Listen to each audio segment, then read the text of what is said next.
The last time the Giants were in Kansas City, it was a night to remember. Game 7, the 2014 World Series.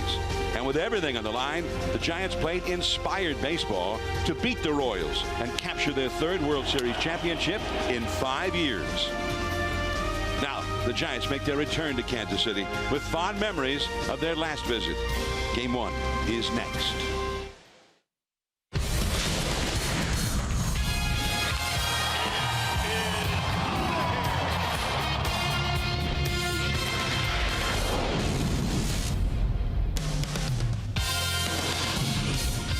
Welcome to NBC Sports Bay Area, powered by Xfinity. Hello, everyone. I'm John Miller with Jeremy Affeld, bidding you welcome to tonight's Giants ball game, the start of a road trip and a 2-game series here against the Royals. Dwayne Kuiper and Mike Krukow are off and will be back with us when we get to Denver. And Jeremy, of course, you're no stranger to this ballpark. Your career started here, and then, of course, you had some very great moments in your career here in that 2014 World Series. Now the Giants come in. Bruce Bochy, that was his 3rd World Series championship in 5 years as a manager, but he's not with the Giants. He had a surgical procedure yesterday at home and is resting comfortably. The whole procedure was a success, and he'll meet the ball club in Denver. So Ron Wotus ends up running the ball club here tonight. Yeah, last time Bruce had to take some time off for a heart procedure, he blamed it on me in the bullpen that he had to watch. So he can't blame this one on me. I actually jumped in his hotel suite and put a robe on, though, and kind of kicked it up, took a picture of myself in his robe. So I hope that helped him out. But, yeah, Ron's here. Everybody trusts Ronnie. He knows what he's doing. He's run the games quite a bit, with the bench coach, and he, Boch and him talk often, so he knows how Boch wants to run the game. They're in safe hands tonight. A guy who was not available in that 2014 World Series, Matt Cain, is going tonight. We'll talk more about Matt Cain and Game 1 of this series when we return. And we'll also be taking you to our NBC Sports Bay Area studios for an update right after this.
One of a 2-game series.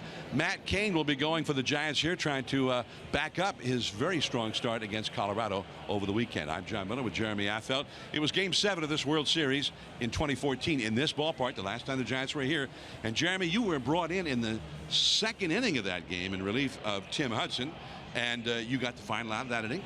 And then the first guy up, Lorenzo King, got on base in the 3rd inning, and Hosmer hit what off the bat looked like a base hit to right center, but it did not turn out to be a base hit. Yeah, it was a rocket, I like to say, off there. And it made Panic and Crawford famous, John, on that double play ball. It was a famous picture, and I was pretty excited for that. And then this one here was, I needed this. I was tired, I was gassed. I hit Gordon right before that. So Perez getting a double play, getting me out of a big jam right there was something that I needed. I think the whole team needed, and it got Bum in there quicker, and we were able to seal the deal. Well, truly, that first double play, the Panic double play to Crawford, one of the great double plays in World Series history. If that ends up being a hit, as you said at the time, probably 1st and 3rd, and nobody out. And I'm a scapegoat as possibly a guy that cost San Francisco a world championship. So I'm very thankful for those guys for making that play, because when he dove, I didn't think we were going to get to, because that was a tough little glove flip. Hosmer's not slow, and it was a button camera, literally a button camera that they put in the base path only for the playoffs. It was the only camera angle they could see him being out on. It's what overturned that call. It was the first replay review in World Series history, and it went the Giants' way after he was initially called safe. We're going to be back with the lineups for the Giants and the Royals. Cain versus Hamill, and then the first pitch right after this.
KC Sports Bay Area is brought to you by Southwest.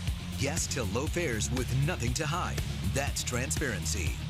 By Toyota, the full-line automaker with the longest-lasting vehicles in America. Toyota, let's go places. By Jack in the Box. Come try the new guacamole and bacon chicken sandwich only at Jack in the Box. And by the 2017 Jeep Cherokee with an EPA estimated 30 highway miles per gallon.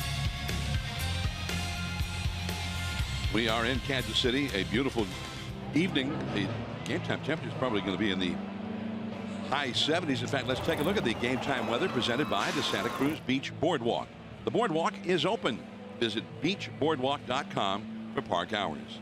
The current temperature here is 79 degrees. And there's a little bit of wind blowing out toward left field at 10 to 15 miles per hour. It's 53% humidity. And the forecast is for clear and almost perfect.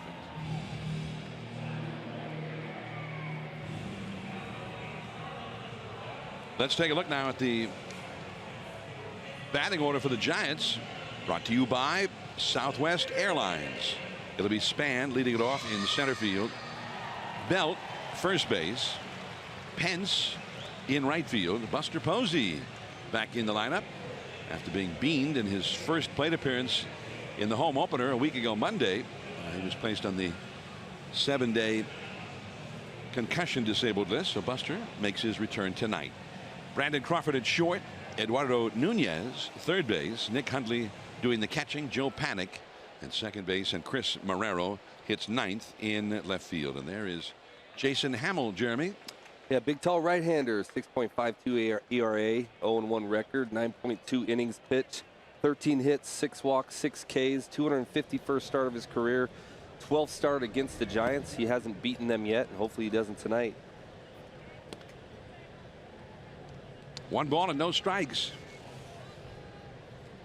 With Belt on deck. Span hitting .237 early on this year.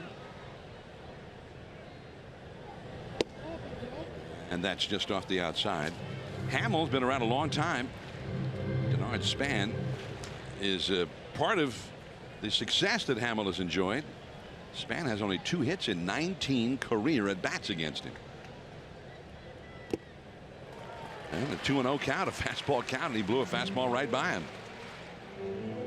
Seems like a lot of this lineup, John, hasn't really hit him all that well. There's a few guys up there with some decent batting averages, but I think some of these guys like Buster are looking to probably get a piece of him more, a little bit more than they had when he was with the Cubs. Ran up the first base line to Hosmer. He's a Gold Glove first baseman, and Span is gone, 1 away. So the Royals defense tonight from left to right: Alex Gordon, Lorenzo Cain, Whit Merrifield just called up today. Big power threat from the bat. Playing first base, Eric Hosmer. Second base, Speedy Raul Mondesi.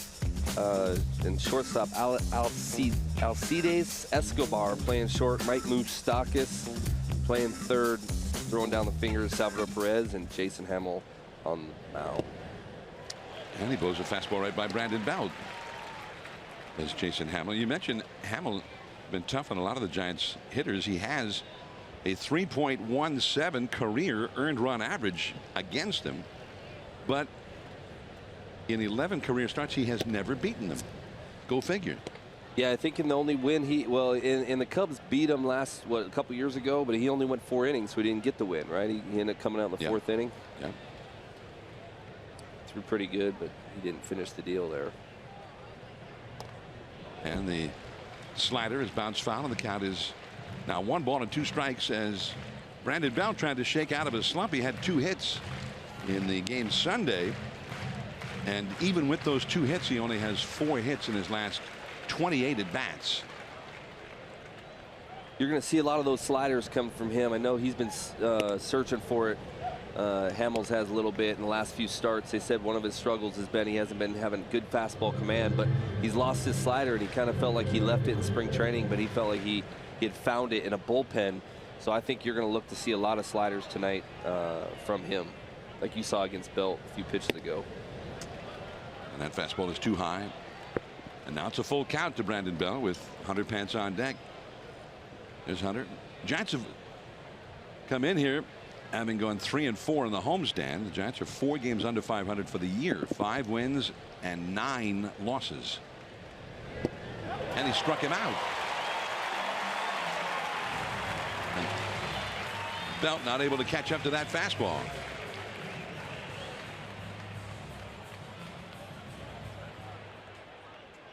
Here's the Nissan keys to the game. Kane, I think Kane is a big deal with it coming off of a pretty strong start, John. I think having another strong start tonight, building off that outing confidence building outing for him would be good. And also Posey's back. He's back in the offense. It's kind of been struggling a little bit. To have him back, it'll allow them to do it early. And if they can do it early, we can get to Melancon and we can close out the game. But those are my 2 keys: is Kane building off a strong start and having an offense back with Posey in the lineup. 0-1 to Hunter Pence with 2 down, nobody on. Pence hitting .296. And that slider is down and away. This Royals team has been hot lately. They just swept the Angels over the weekend in this ballpark. They've won 4 in a row. And their pitching has been leading the way. The last 4 starts, their starters earned run averages below 1. So now here is Hamill trying to join that list, and he's the one of the 5 starters who has not gotten it going yet. Jason Hamill's earned run average through his first 2 starts is at 6.52. There's Ron Wotus, the acting manager for the Giants. 2-2. Well, you said he thought he found it. Yeah, you're going to see that a lot from him, knowing the way that our hitters hit. And he's going to try to keep that slider away from a guy like Hunter Pence, throw it into lefties. And if you find something like that, knowing your fastball commands off, you're going to throw it over and over like you did just there. In the dirt, and Salvi Perez throws out Pence. And a very strong first inning for Jason Hamill. And now Matt Cain will head out. The Royals are coming up.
Coming up now, the Royals batting order is brought to you by Southwest Airlines. Alex Gordon leads off. Left field, remember game 7. He got stranded at third base in the bottom of the 9th inning with the Giants ahead by a run.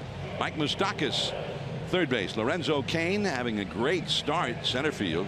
Eric Hosmer, sort of just the opposite. He's struggling first base. Salvador Perez, the catcher with power. Brandon Moss, and longtime nemesis of the Giants, and he's really struggling. He's the DH. Alcides Escobar, shortstop. Whit Merrifield just back from the minor leagues in right. Raul Mondesi is at second base, hitting 9th, all against the Giants right-hander Matt Cain. So we got a 1-0 record, ERA 4.82, 9 innings pitched, 11 hits, 6 walks, 9 Ks. I think those numbers are a little bit off, but I know that's what he has. But I feel like how he's been throwing, I think we're going to see those numbers get better, and utilizing the fastball the way he used it last game, being aggressive with it, letting it go. I felt like he let it go a little bit more. I think we'll see those numbers get better, and I'm really looking forward to seeing his start tonight.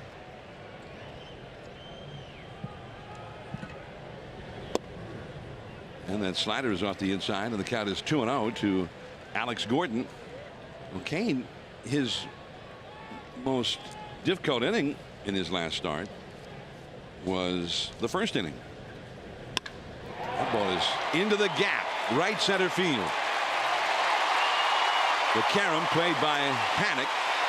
A double for Alex Gordon.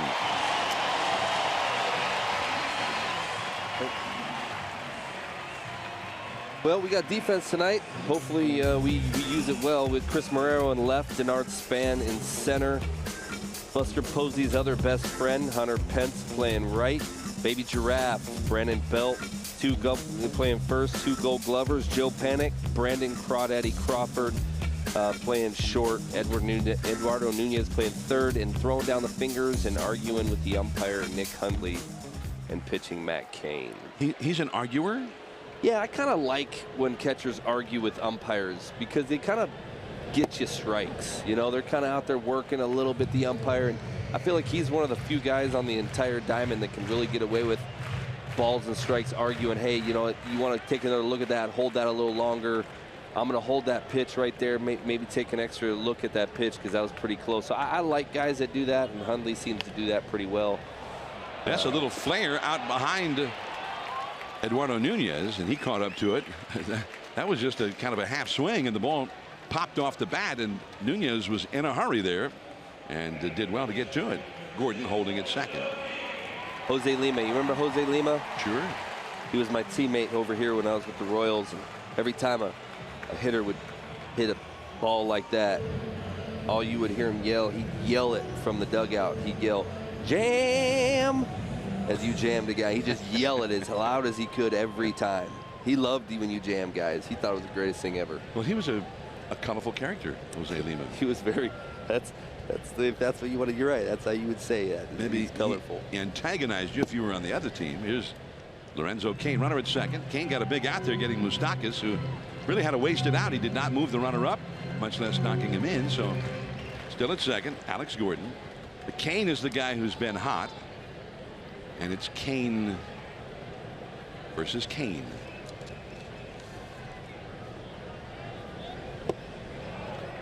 And it's 1 ball and 1 strike. Blew a fastball right by him. These two have never faced in a big league game. Perhaps somewhere in spring training in years gone by, but never in an actual game, not in the World Series. Matt Cain was not in that World Series. He had had surgery.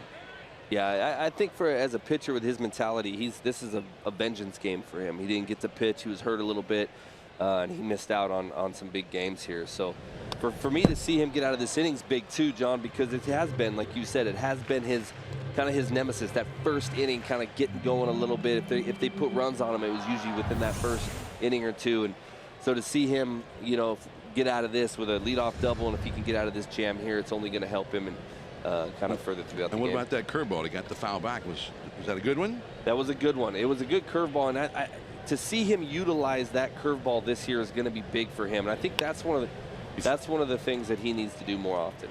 He follows up with a high, tight fastball, and he really. How did Lima used to put it? Jam. 1 ball, 2 strikes. Well, Cain did well to, and I'm talking about Lorenzo, did well to fight that one off. Fought it off.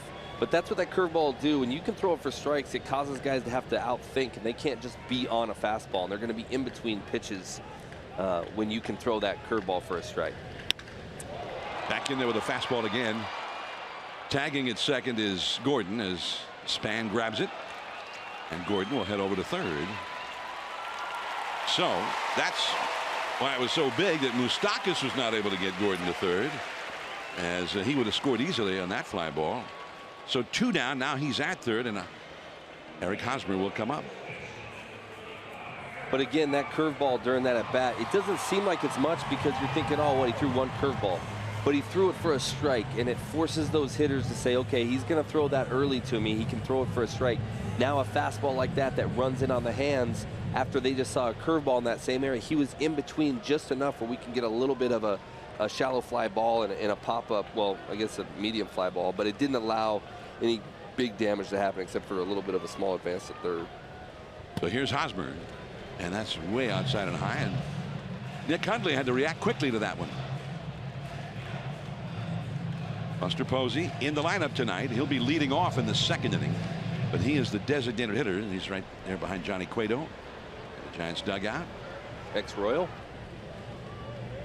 Cueto has a Royals World Series ring. There's a foul to the screen, and it's a ball and a strike to Eric Hosmer, who is struggling at the beginning of the year, hitting only .196, 1 home run, no doubles, no triples, only 9 hits total in 46 at bats. When this guy gets going, though, he can get hot for a long time. He's super dangerous. He can hit power to all fields. He's an all-star for him. He's MVP in, what, 2015 All-Star game, I think? Takes a little cutter off the inside, and the count goes to 2-1. WBC gold medal award winner this year. And he played, and Paul Goldschmidt sat most of that tournament. Amazing, isn't it? So Goldschmidt's probably. Jim Leland thought a lot of Eric Hosmer, quite obviously, in the biggest games down the stretch in that tournament when they had to win every one. Hosmer was the guy he played. And Goldschmidt, who's a huge star, was very humble about the whole thing. Said, no, I'm not, I don't have it going yet. Hosmer's swinging the bat great. I understood. Yeah, Goldschmidt didn't have much of a. Let's put it this way. I wish he would swing like he did in the WBC when he faced us. That would be nice.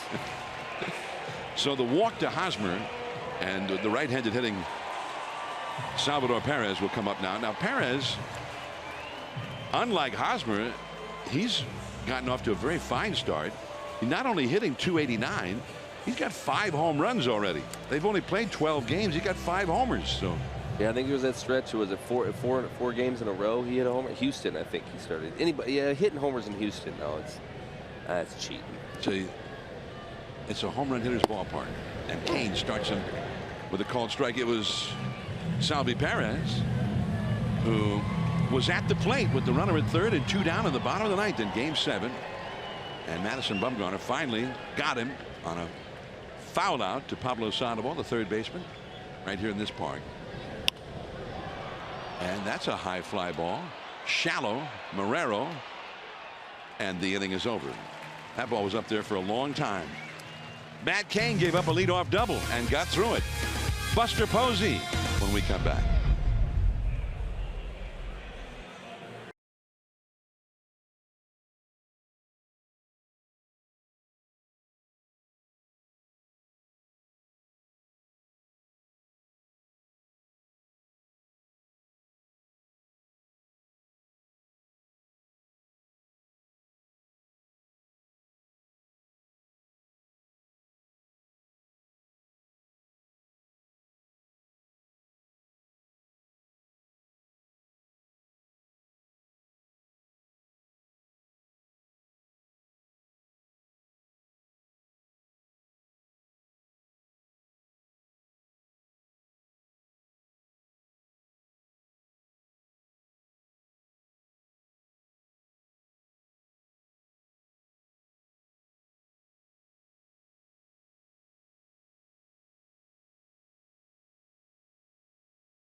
Bay Area is brought to you by Amici's East Coast Pizzeria. When you want the best pizza in town, Amici's delivers. Here we go now, back in Kansas City, and Buster Posey in his first game in over a week. And first ball swinging, had a pretty good rip at that fastball and fouled it straight back from Jason Hamill. Strike one. 0-0 as we start the second inning. Buster had just started really swinging the bat well. He'd gotten off to a kind of a cold start in Arizona first week of the season. Look out, high and tight, and it's a ball and a strike. But he got his batting average up to .333 by the time the Giants came home for their home opener, but he got beaned on a pitch from Taijuan Walker, his first plate appearance in that game, and has not played since until now. I kind of think the WBC helped him. A lot of times he starts off slow in spring because he's trying to let the ball get deep, and he kind of goes through the motions a little bit because that's what good hitters tend to do. But I think if anything, the WBC kind of got his bat speed going, John, and comes into the season swinging the bat really, really well. That ball out of play, and this is the moment against Walker a week ago Monday. horrifying moment. Scary right there. It caught him perfect. Just if you're going to hit someone in the head, he got away with it because it kind of caught him perfect right in the back part of the helmet, which I think is going to save the concussion scenario. It wasn't in the front, but you never know if you take a foul ball. They want to be cautious. That's Mondesi back behind saying he was shaded toward the middle, and Buster didn't hit the ball all that hard. And Mondesi throws him out, and there is one away. When you're throwing that kind of velocity, though, and hitting a guy in the helmet, it's going to rattle you. You don't want to take any kind of, you don't want to risk it with a guy like Buster, especially all the foul balls he takes in the mask when he's catching, and knowing what they dealt with Belt and Panic the last few years. It's not worth it. And give him a few days off, let him DH here, let him be available in Colorado to catch. So here is Brandon Crawford now. 298 average, 2 home runs, facing Hamill, and a curve is ball 1. Nothing in the second inning from Kauffman Stadium. This is a big ballpark. This really is a pitcher's kind of a ballpark. Although a lot of doubles and triples get hit here. Those gaps get bigger, I think, as the ball gets closer to them. Seems I gave up a lot of doubles and triples here that I thought would have been outs. I remember hearing about that. That's why they traded me. He said, no, Affel's doing great with the Giants. I said, really? Are you Jeremy Affel? Wait, ground balls? He didn't even get a ground ball when he played for us. Well, it's 330 feet to the foul poles here, and the fences curve out very dramatically from there. It's 387 to the power alleys, so that's pretty deep, and it's 410 to straightaway center. And there are many would-be home runs that end up on the warning track or off those walls. It'll be a home run in many ballparks. Park opened in 1973 with an artificial turf field, and Crawford fights that one off. How about those summers, huh? Artificial turf, 105-degree ball games. Those guys were putting their feet in ice buckets, they said. Whitey Herzog was the manager, and they had a lot of speed, and they used that artificial turf, and that's the way they played. The way he managed his club and built his club in St. Louis years later was what he had done here when this ballpark first opened. And the big booming home run hitters would come in here and suffer. Red Sox, Yankees, Baltimore Orioles. The Royals, I mean, they just run circles around him here. And I often thought when they changed this from artificial turf to normal grass surface, and they did not move the fences in, I thought, well, beautiful thing, John. It's going to be beautiful, but it's just because they hit ground balls that would just be by the shortstop, and they'd get triples on it. And they'd hit pop-ups, and those would all be doubles. Crawford with the high fly ball to left, and Alex Gordon, a Gold Glover, and 2 down. Giants will be home next Monday, and the Dodgers will be in town for the first time for a 3-game series, Monday, Tuesday, Wednesday, and all 3 nights at 7:15. On Thursday, it'll be day baseball in the city at a 12:45 start in that one. And it'll be Kershaw versus Bumgarner. That's the way it shapes up right now. On Tuesday, 1 week from tonight, the 25th, Maeda versus Cueto the next night at AT&T Park. That bum Kershaw, you think there's gonna be like a lot of people just watching on TV? You think they'll come to that game, John? You mean actually in person? Yeah, you think they'll want to come to that, or you think people are just going to be, it's a TV game, we'll just stay home? I think there'll be, for every ticket available, there'll be 100 people want it. That's right. Demand will be extreme. Bumgarner actually has a winning record head-to-head against Kershaw. Alcides Escobar. He pulled him not quite off the bag. A nifty bit of footwork there by Hosmer, the Gold Glover. Across the bag, kept his foot on, and the inning is over.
experts at Pitney Bowes, helping U.S. online retailers expand globally. Giants nothing, Royals nothing, and we saw another angle of that play at first base, and we were thinking maybe the Giants should have asked for a replay review. Here's the first look. And right there, whoa. But there's a different angle. And watch where the foot is, and watch when the ball hits the glove right there. I'm saying that you got to replay that. I don't see how they thought his foot was on the bag, but I'm replaying that, John. No offense, Sean Dunston, but I'm replaying that. The key is not always just getting it right. The key is what the original call was. And since they called him out, then there has to be complete, total, positive evidence that it was the wrong call to change it. So I guess it was complete, total evidence to me. From that last angle especially, it looked like it to me too. Brandon Moss against Matt Cain. That is smoke deep and foul. And plenty of distance to have been a home run. Call that a long strike, John, when you're pitching. Well, and sometimes you hit your spot way inside like that, the guy crushes it. Well, you're just, hey, it's a strike. Long strike. Yep. Who cares how I got it, whether he called it or hit it foul? He hit it foul. Well, that curveball kind of stayed up and out over the plate, and Brandon Moss has a single to center. That's the one that he's got to figure out, that curveball for a ball in the dirt is what he needs to start throwing more often. Here's our Ford right choice. The 2012 All-Star game was here at Kauffman Stadium, and Matt Cain was the National League All-Star team starter that night, and he went the first 2 innings. No runs, 1 hit, no walks, and he got the win. Pablo Sandoval was on that team. National League ultimately won that game 8-0.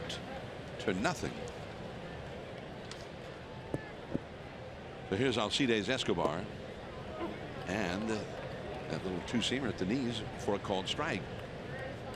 Sometimes as a pitcher, you're so focused on throwing strikes, and he's been working that curveball all spring and trying to command the curveball for a strike. And a lot of times you kind of forget that, you know what, that curveball right on the plate a lot of times is a good pitch as well, especially when you're 1-2.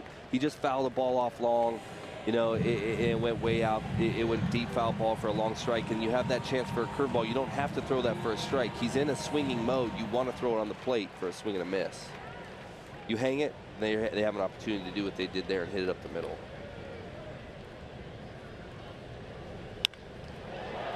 High in the air to fairly deep center, still going back, very deep center field. Span right in front of the wall makes the catch. Now that's out of a lot of ballpark, but it's 410 to straightaway center here. But that seemed to carry well. Yeah, it's warming up here a little bit. You know, as it starts to warm up in Kansas City, the ball's going to start carrying a little bit more. That's where I think you do see balls leave this ballpark. But a lot of times it's because it's 95 degrees. You know, the ball kind of starts to drift a little bit. But it's warming up here right now, and it's, you know, a warm night. I mean, what, 70-some degrees right now? 79 at game time. Ball's going to carry a little bit more. Thank God for the 410. So here is Merrifield. Merrifield takes just off the outside. Nothing. Last of the second. Giants have not yet had a base runner against Jason Hamill. Merrifield hit .283 in half a season with the Royals last year after being brought up from the minor leagues. Runner going. One hop throw and panic on a bounce, could not handle it. And a steal for Brandon Moss. I felt like that was a pretty good release by Hundley, but you see this ball is just a little low right here coming into second base, and Panic just put the tag down a little early and pulled his eyes off the ball. And I think if he would have caught that ball, I think he would still be out. He just kind of pulled his glove a little early trying to put that tag down and forgot about the baseball. Whit Merrifield, 28 years old, from University of South Carolina, helped them to a World Series title in college ball in 2010. And Crawford throws him out, and holding at second, Brandon Moss. So 2 down. Now when you see a guy like Brandon Moss stealing against Matt Cain, I mean, he's really stealing that because he thinks he can get a good jump against Kane. Yeah, he probably need to pay attention to him a little bit more. He's not a base stealer, obviously, so when a guy steals a bag that's not a base stealer, you are thinking, okay, I might need to quicken up a little bit to home here. Hundley did a pretty good job of shortening up his throw. I thought it would have been on time and he would have been out, but Kane might need to speed up a little bit, you know, going to home plate. Here is Mondesi. He bunts it, and it goes foul. 2 outs with a runner in scoring position at second base, and he lays down a bunt. And that's interesting, because usually the idea is, well, this guy at second, 2 down, you're supposed to knock him in, aren't you?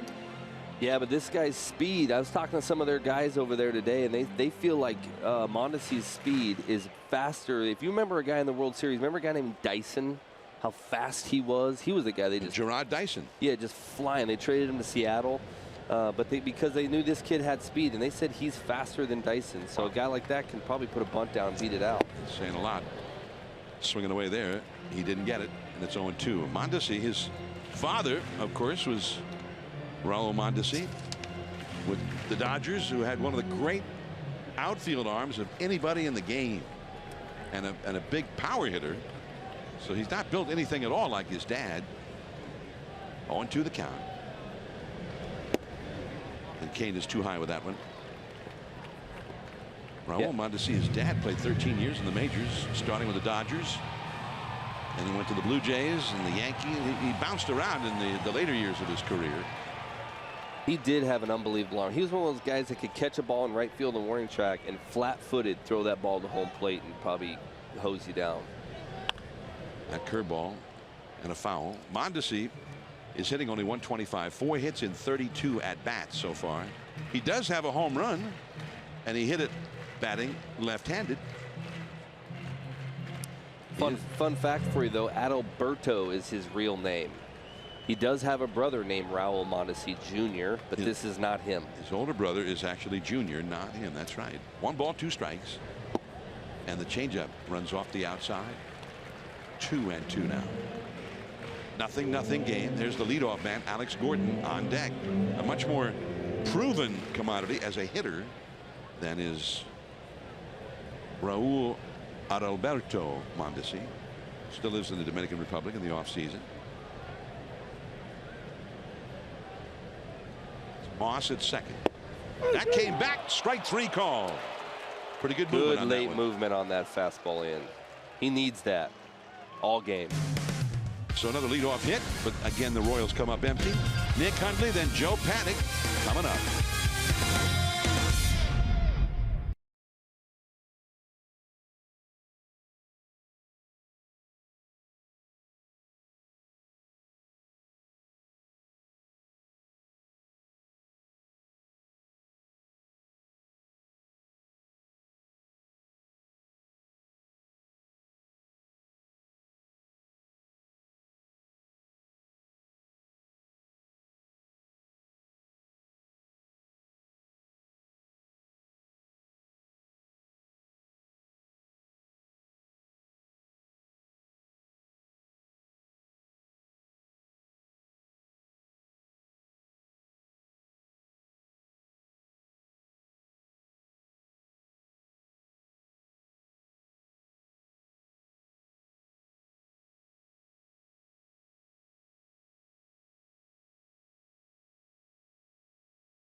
Cold hard facts brought to you by Clean Crisp Coors Light. On this date, 1950, the great, the legendary Vin Scully broadcast his first game for the Dodgers. It was in Philadelphia at what was then called Shibe Park, and the Phillies beat LA, or in those days Brooklyn, 9-1. And then of course last October the 2nd he broadcast his final game in his 67th season as a major league broadcaster at AT&T Park. There's a plaque in the visiting television booth that commemorates that final game to this day. Vin Scully, we miss him, and we hope he's doing well in his retirement. I think he worked long enough to earn a retirement. Behind second, Mondesi. He throws out Nick Hundley. The Giants clinched a berth in the one-game wild card playoff, and here's Vin's call of the moment. And the 2-2 pitch on the way. Sergio Deal slider hit in the air to left center, coming over is Pagan. He puts it away. And the Giants are the wild card team. The city is going wild, appropriately enough, and they are heading for New York. Vin Scully, who grew up a Giants fan. Never knew that. And he told the story that in the 1936 World Series, he saw the score. He was heading home from school. He was maybe 8 years old. Joe Panik hits the fly ball into left center. The wide open spaces out there, and Gordon's got the range to go get it, and that's 2 gone. That hit pretty well by Joe Panik, but it went nowhere in this big ballpark. So 2 down. Anyway, the Giants lost the game to the Yankees 18-4, and he thought, oh, such a terrible score, that he felt bad for the Giants, so he started rooting for them.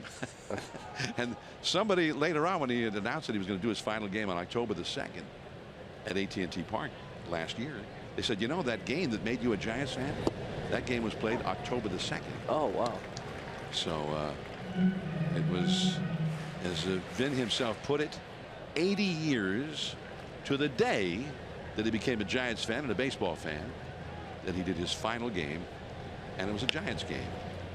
Right to the shortstop off the bat of Marrero, and that is a very quick inning, and 3 perfect innings so far for Jason Hamill. That was a 6-pitch inning.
Cast is back on NBCSportsBayArea.com, brought to you by Max Muscle.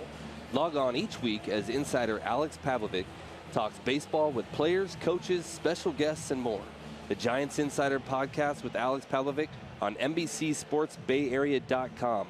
Also available on iTunes, Stitcher, Google Play, and Spotify. Giants and Royals, 0-0, last of the 3rd inning. I'm John Miller with Jeremy Affeldt and Dave Fleming. Dave will be along in the middle innings as Alex Gordon who led off the first inning with a double. Not this time. Into shallow right center where Hunter Pence goes to get it. One down. Great news, Giants fans. Stream the Giants on the go this season. You will be able to stream every NBC Sports Bay Area Giants broadcast on your desktop or mobile device. Giants games streamed on the go on the NBC Sports app. Check it out. That was another one of those moving fastballs like he struck out Mondesi with. That kind of fastball that starts out in and kind of comes back. I think he wanted a little further in on Gordon, but it was just enough to jam him. And I think that's the key to Matt pitching today against these guys. You've got to crowd these guys. They want to get extended. You want to keep that barrel off the ball. And the best way to do this, like even right there to Moustakas, throw it in there, move some feet, move some bodies, keep them uncomfortable, utilize that changeup and that curveball down and away from them, and also utilize that sinker down and away. Moustakas, there's Brandon Crawford, really at the more second base position than shortstop. And Moustakas is out. He's 0 for 2. There's Dave Fleming. He's got his official NBC Sports Bay Area shirt on. He'll be joining Jeremy for the middle 3 innings. Mike Krukow, Dwayne Kuiper with a couple of days off here, and they will be back when we get to Denver on Friday.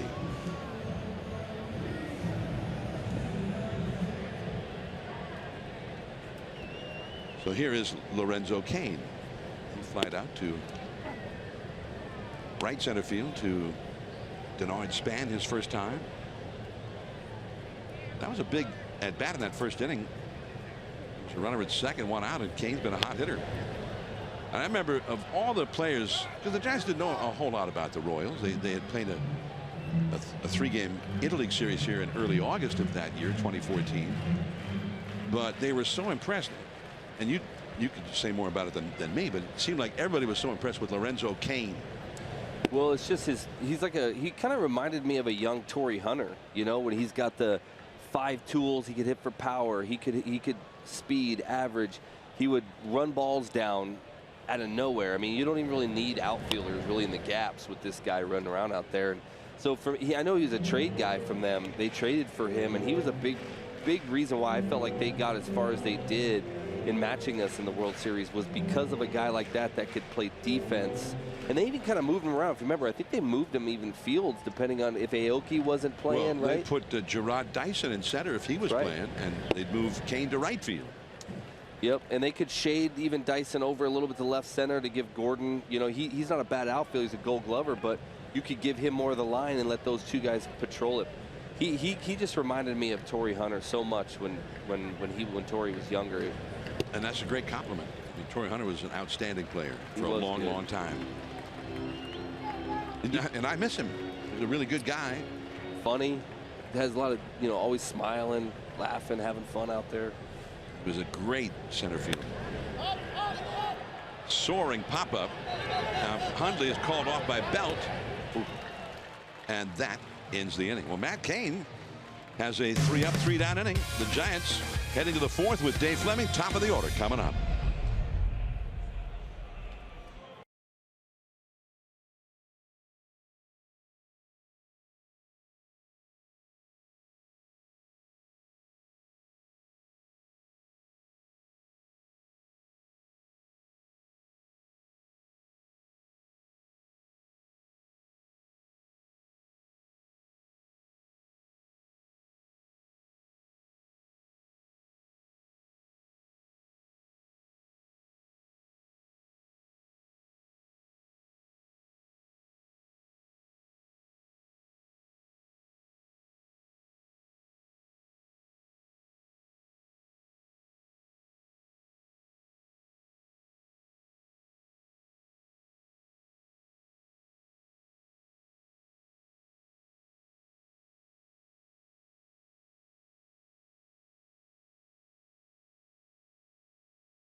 Stadium as we go to the 4th inning. Dave Fleming now with Jeremy Affelt here on the television side. So how's it going so far tonight? Well, they kicked John out and they left me, so I must be doing better than You're him. doing pretty well, You know? yeah. You know, your manager's watching from San Diego. I got to butter him up. Yeah, apparently so. Yeah. I don't even yelling at me. Top of the order for the Giants against Jason Hamill, who so far has been pretty good. He has been good, and it's that slider. We were talking about it earlier. That slider that he had found, you know, his last start and a little bit more in the bullpen. He was going to utilize that more. He wanted to throw that more, and he hadn't had it, which has been causing some problems for him. But you can see tonight he's actually pitching with it and kind of throwing his fastball off of it, and it seems to be working for him. And Denard Span, for whatever reason, I mean, he's seen Hamill a lot, and he has a hard time against Jason Hamill. Well, that slider with a guy like Denard, I think it kind of comes back foot on him, and how Denard's swing is, he kind of gets in between. He doesn't really know where to kind of put his bat barrel based on how he has his swing. So he's going to give him some problems if he can keep putting it back foot. Well, 0-2, you would think he has him set up for another slider here. Instead, he throws the fastball. Span had a pretty good cut at it. Still 0-2. This fastball right here, yeah, but see, he's got that little late run right there, and he can't quite get on it, especially when that slider is coming back. He's going to be late, and he's going to get away with a pitch like that if he can command his slider. I think he's going back to the slider here, and he spikes one in the dirt. 1-2. Well, the reality for the Royals, and it still hurts them and all of us to talk about. Jason Hamill probably would not be a Royal if not for the tragic death of Yordano Ventura. Yeah, that's a tough one. I could, you know, just watching that kid pitch the last few years, even against us in the World Series. I mean, if you remember right, I don't know if it's ironic or what, but he had wrote the name of the kid Tavares that had died for the Cardinals on the side of his hat when he pitched against us, because he was mourning the death of that young man. And then now Kansas City's dealing with that similar situation, which is unfortunate, and a lot of people here have mourned that loss as well. An all-time performance by him in that game 6. Span skies one to right. Kind of a late break by Merrifield. One away. Had plenty of time to get there anyway. And they miss Yordano Ventura, who was so exciting and at times frustrating on the mound. He had a wild career of ups and downs, and he was emotional, but I mean, the fans here loved him, and that performance in game 6 to force game 7, which became so dramatic. And they are remembering him all season long, and they will never forget Yordano Ventura here. See a lot of his jerseys here right now in the stands. A lot of guys wearing the 30. And you can understand for Jason Hamill, not that easy to kind of come in as the guy. Well, we didn't think we needed a starting pitcher, but because of that tragedy, they did. And he was the guy. It's such a weird predicament to put a front office in, because you want to mourn the loss of a guy that you really enjoyed watching grow up in your organization and pitch, but then you have to business as usual type, where it's like, well, we can't mourn too long. I got to go find a replacement. It's almost, I could only imagine being a GM trying to negotiate a contract for the very reason because I just lost one of my young men to death. You know, that would not be easy for me as a GM. Not easy, not fun. 2-1 to Belt. I think the Giants are hoping that Brandon Belt can build upon his last couple games on the homestand, where he swung the bat better, looked much more comfortable. It's that one to center field. Kane gliding over, 2 down. And as Hunter Pence comes to the plate, our Jeep drive of the game, we're going to spend these 2 days talking about 2014. This was game 1 in the top of the first inning against Shields, and it was sort of a tone setter for you guys, wasn't it? It was, man. You saw a couple of those, but to see Hunter come out of his shoes as excited as he is, I mean, you heard him grunt right there when he swung that bat. And that kind of was a thing that kind of gets you, especially when you're at somebody else's ballpark, to just jump out and just hit a homer like that. It gets you excited, and it puts them in a hole, and it almost woke them up to say, these guys, they've been there, done that. We got to be careful, and we can't mess around with these guys. He had a tremendous, you saw the numbers there. He had a tremendous World Series. And in another year when you didn't have the heroics of the ace on the mound, maybe Hunter Pence would have been the MVP. Yeah. Bumgarner kind of, I don't think you stood a chance unless you hit 8 or 9 homers in the World Series. Even then, maybe not. Yeah, maybe not even then. I don't think you had a chance to win it except for him. But Penn, he was awesome at the plate against Kansas City. He's off to a good start this year. Struck out his first at bat tonight. Giants still looking for a base runner. On the ground, Moustakas throws out Pence. There's that slider again. He has got a good one going so far tonight, and it has equaled 12 up, 12 down for the Giants. Hosmer will lead off when we come back.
San Francisco Giants and may not be reproduced or retransmitted in any form, and the accounts and descriptions of this game may not be disseminated without the express written consent of San Francisco Giants Baseball Club, LLC.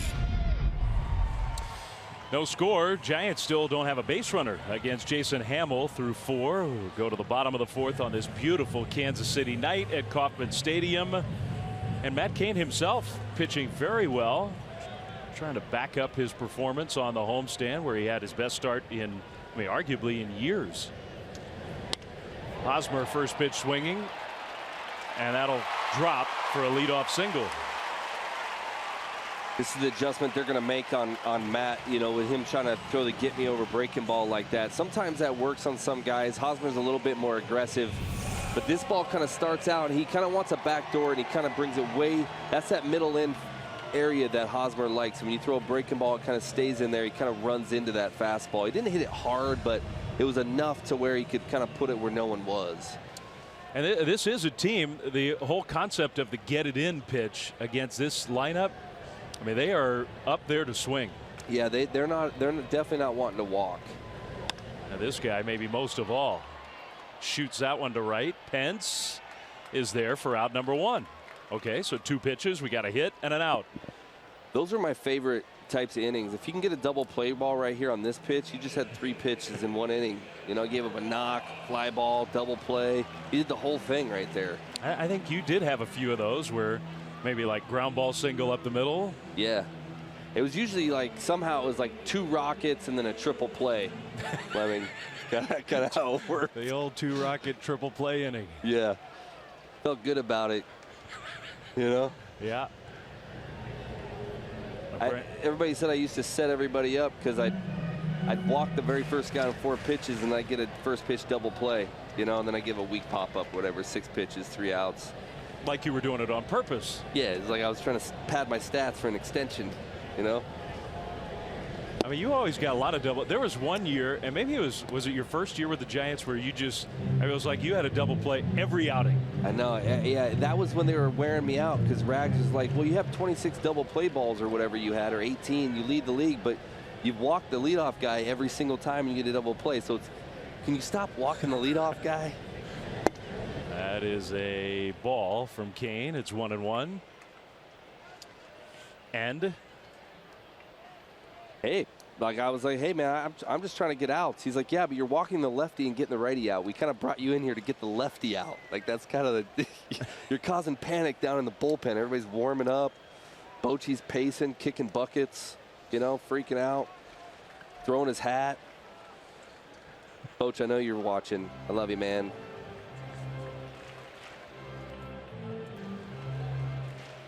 There's always been so much love between the two of you. Yeah, he's probably trying to have me fired right now. It's a special relationship. Yeah. 2-2 to Brandon Moss. Well, it is sort of the perfect ballpark for you to be. I mean, you're going to be with us a lot this year, but to be here with the two franchises that your career is intertwined with.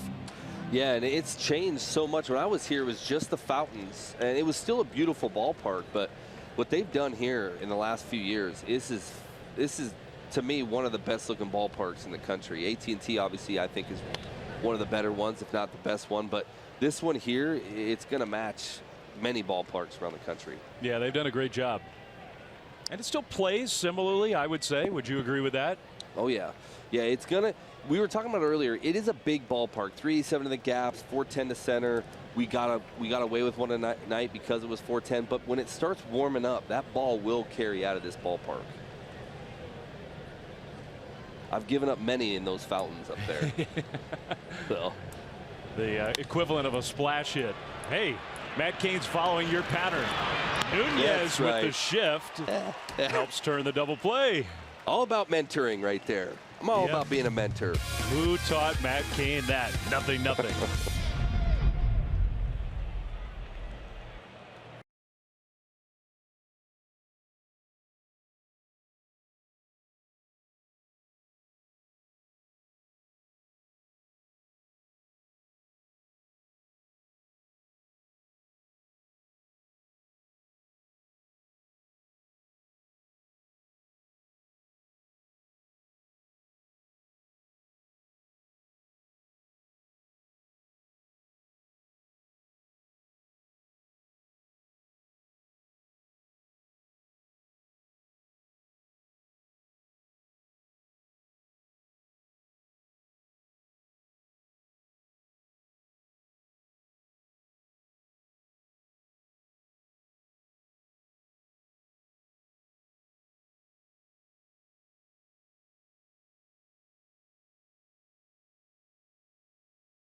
Togo's big play, the Togo's way, and the guys have already talked about this, that incredibly memorable, historic, iconic double play with you, Jeremy, on the mound in Game 7.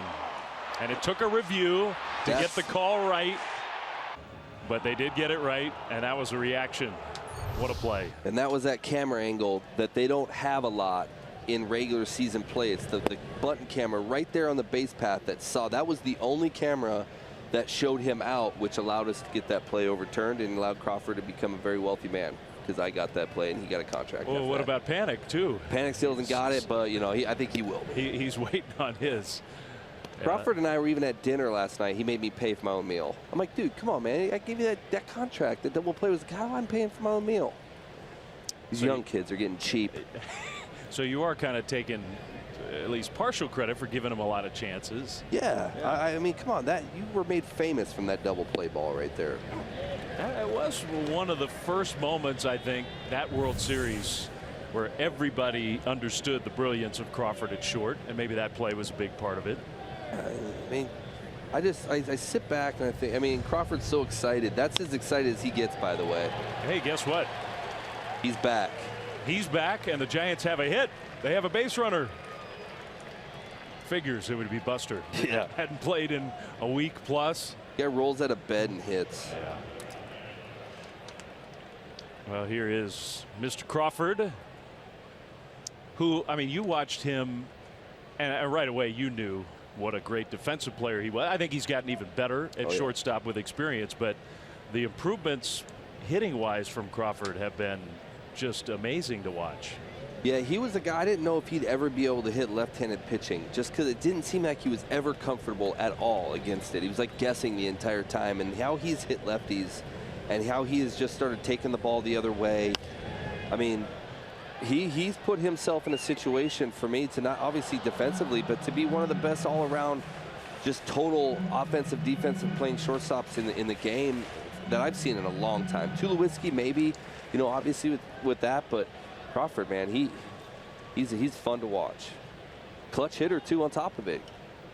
It really has been for a lot of years now with the Giants. And for the first time, listen, Jason Hamill went 4 innings without having to pitch out of the stretch. Was totally comfortable from the windup. So now for the first time, Giants get him in the stretch. We'll see. Yeah, this is usually a time where you start to see that command suffer when you take a guy and put him in a position where he has to rush a little bit more. Crawford to left field, not deep. Alex Gordon for the first out. Well, we did mention that your old manager is likely watching tonight. Well, I guess we have confirmation. Andy Baggerly sent out a tweet with a text of apparently what Bochy texted him. Procedure was a piece of cake, a little overdue, but I'm listening to Affelt do the cake. so oh, man. Heart surgery, no problem. That's unbelievable. Yes. He blamed me for his first one because I had a bad bullpen when he watched, and then he went in for a procedure, and now he's blaming me for this one. That's all right. I enjoyed his robe and slippers and his suite. I took over his suite when I found out he wasn't coming. I heard that. It was pretty nice, huh? Yeah, man, he's got fruit plates and cheese. And, man, nice to be a manager. Nunez too fast for the Royals to think about turning a double play, but Posey forced out at second. You do get a few perks when you're the man. I mean, as a big leaguer, you get perks, but yeah, man, he has perks though. I was surprised there wasn't a massage chair in there for him. No, that was Bonds when he was when he was on the road. Yeah. Well, 2 down. Hamill, no effects so far of having to pitch out of the stretch with the first Giants base runner of the night. He'll face Nick Hundley, a guy who has had good at-bats against him in the past. Yeah, he's one of the guys on this team that has had the best batting average against him. Hit 330, what is he hitting? 389, almost 400 off of Mr. Hamels here. He's a guy you're looking to want to have a base runner on. Yeah, see if he can hit one over the wall. And that is, was that a balk? No? Time had been granted, I guess. I got used to the balk calls after the homestand where we had Tyler Anderson called for a couple of them in that one game. I didn't see it called time unless Hundley was just asking for it without lifting his hand. Did you see a time call right there? I did not. Nunez back to first. I was hoping it'd be a balk call. I really thought that's what it was for a moment. Nunez, he was one of the base runners, wasn't he, when Anderson committed one of those balks? Yep. I thought. He basically got picked off by the balk move. Guys with speed, man, they can cause balks because that pitcher, especially if you know of the guy having speed and he likes to steal and he's already kind of aware you're kind of already on your toes anyway, and you do any kind of deke move at the right time to a pitcher, you'll cause that guy to stop and go. They'll cause box. Those are the guys that cause the box, the really fast guys. He qualifies. Nunez already has 5 steals. He has been aggressive when he's had chances. Well, let's see. This would be a great spot with 2 down. Try to go. He's not going here. Hundley drives one to right center field. Sprinting back is Kane all the way onto the warning track. There's that big outfield here in Kansas City. And a graceful center fielder like that made that play look way too easy. He's good. No score.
April 28th, as the Giants take on the Padres. The first 20,000 fans will get a Giants player scarf courtesy of Central Oregon Visitors Association.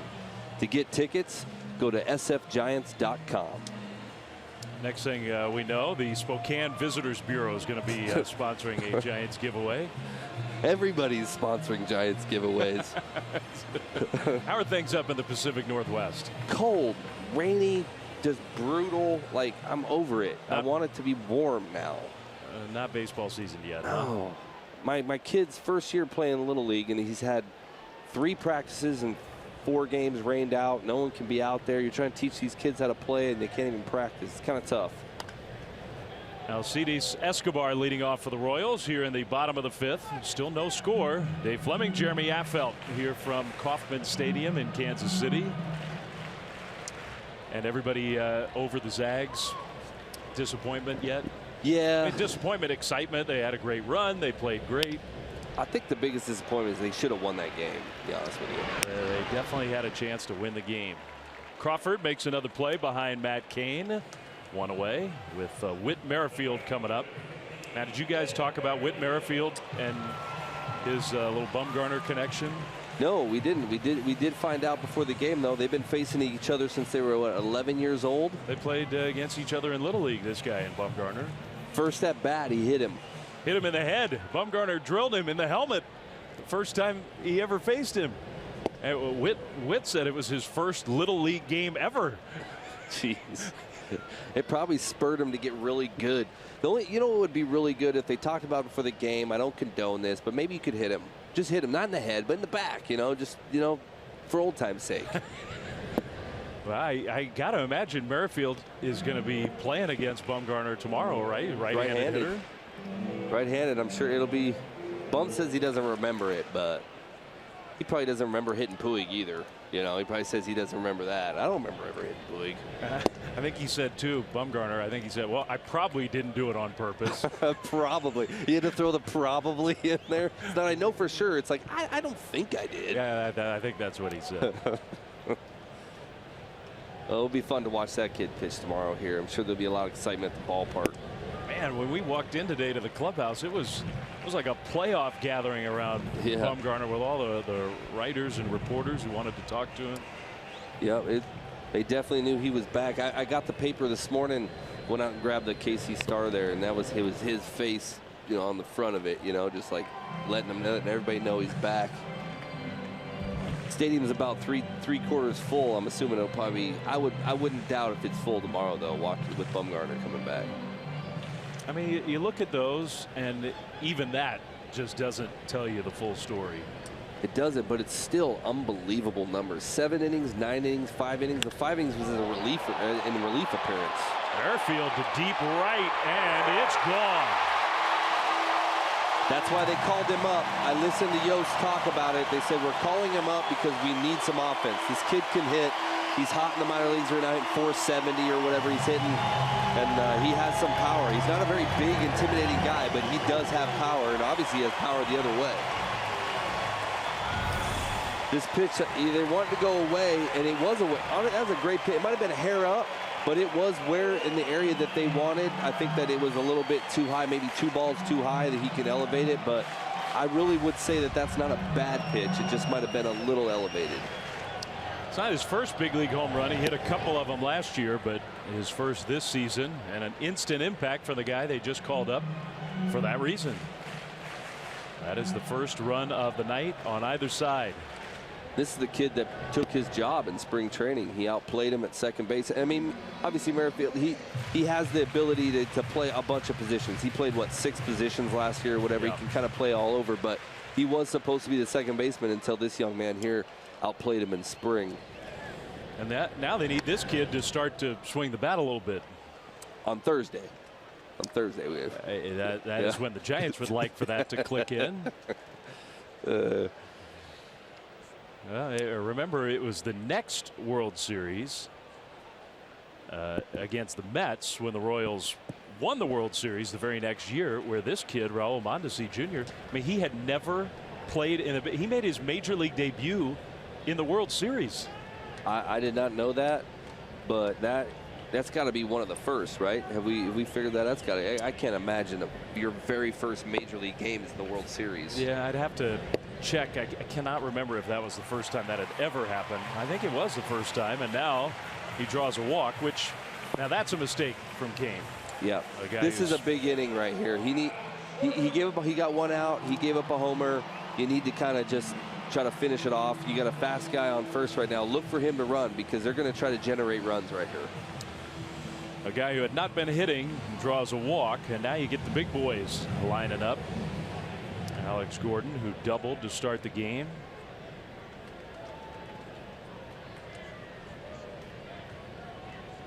And now Kane's got him picked off.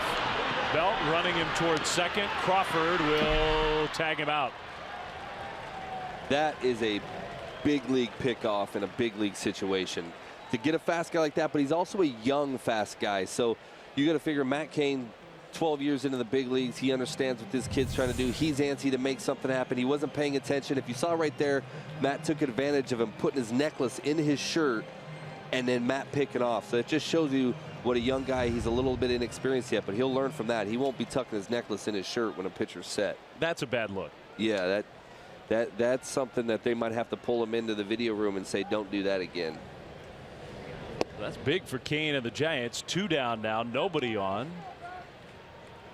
Ball 1 with a little slider or cutter that misses in.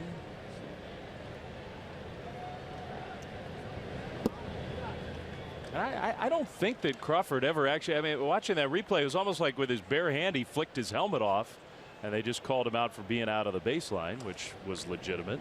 Yeah, Crawford kind of looked at the umpire to say, do I got to keep going here or not? Because he's kind of rolling around over by the pitcher's mound. That one is fairly foul. All right, so let's see. He's got the ball in his glove. He reached out. He flicked his helmet off, and Mondesi was headed toward the mound. Yeah.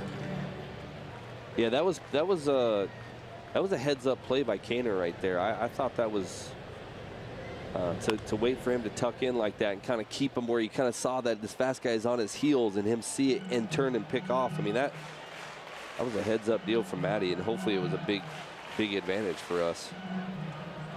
No, it's 2-2. He's got a chance to get out of the inning with no more damage done, just the home run. He struck him out with a changeup. So he did just that. The pickoff helped him. 1 run, but only 1. Panic, Marrero, Span coming up.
Marvel Superheroes Night at AT&T Ballpark.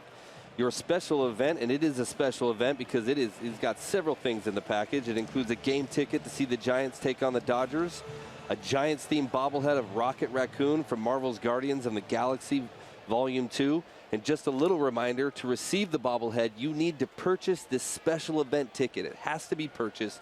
You can do that by calling 415-972-2298 or visit sfgiants.com/special events. What do you got on Rocket Raccoon? You got anything? I don't know if I know who Rocket Raccoon is. I had to double take on the read. I'm not really sure. I was like, I wanted to say, wait, who's that? You know, I have to say, I got nothing. He's a superhero? A raccoon is a superhero? The standards have been lowered a little bit. Well, Mighty Mouse, you know. That's true. Joe Panic immediately in an 0-2 hole. Jason Hamill just continues to roll along. That one is hit hard to right field, a leadoff single for Panic. I like his swing early in the year. You know, but it's the swing they needed from him last year, and he didn't have it because of the concussion. He just seemed off ever since. You know, he just didn't have that aggressive. It's almost like he couldn't really pick something up. And to see that, the way he pulled his hands in right there. See how he pulled his hands in? They wanted it away, but he came in and he just has that just easy pull my hands in and just slap it right to right. That's the kind of hitter he needs to be all year, and he is that kind of hitter. That's what he's been for this team for the last few years. Yeah, I mean, last year was the aberration, and you have to think it was having to do with, and it wasn't just the concussion, although that ended up being the lingering problem. He had a little back hip thing going on. Right. He just never got into a rhythm where he looked like the guy we've come to expect. And just seeing him walk around the lobby this morning, he looked like he was just moving better. Yeah. You know, he just feels looser. He's going to be a big part of this. I do feel like he's better than, he's not an 8-hole hitter. I know that's where Boch and those guys have him, which is fine, and you got to utilize that. I do think he is a guy that you will see if he, you know, the longer he plays, the longer he's in Giants lineups. I think you'll see him near the top of the order, that second spot. Yeah, you better be careful, Boch. He's going to send some more text messages here. You're right. If I was the manager, I'd put him hitting 2, but, you know. 0-1 to Chris Marrero. He lines that one toward left. Gordon makes a diving catch.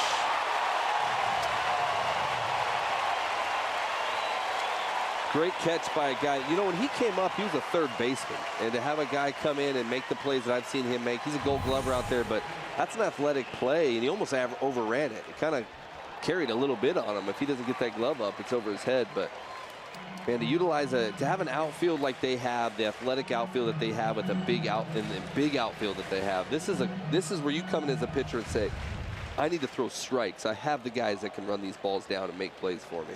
4 career Gold Gloves, and that play was a good example why. This is, I mean, it's hard to believe we will be in the 2 biggest outfields by square footage on this road trip here and Coors Field. And it feels impossible, but there are more square feet in this outfield than in Denver. This is a bigger outfield just by square footage than at Coors Field. I think the problem is there's no gravity at Coors Field. That's the well, problem. that is a problem. Yeah, it makes the outfield. Like that ball in Coors Field right there is probably a homer. It probably carries. It doesn't fall. See, that thing's falling. In Coors Field, it doesn't seem to want to do that.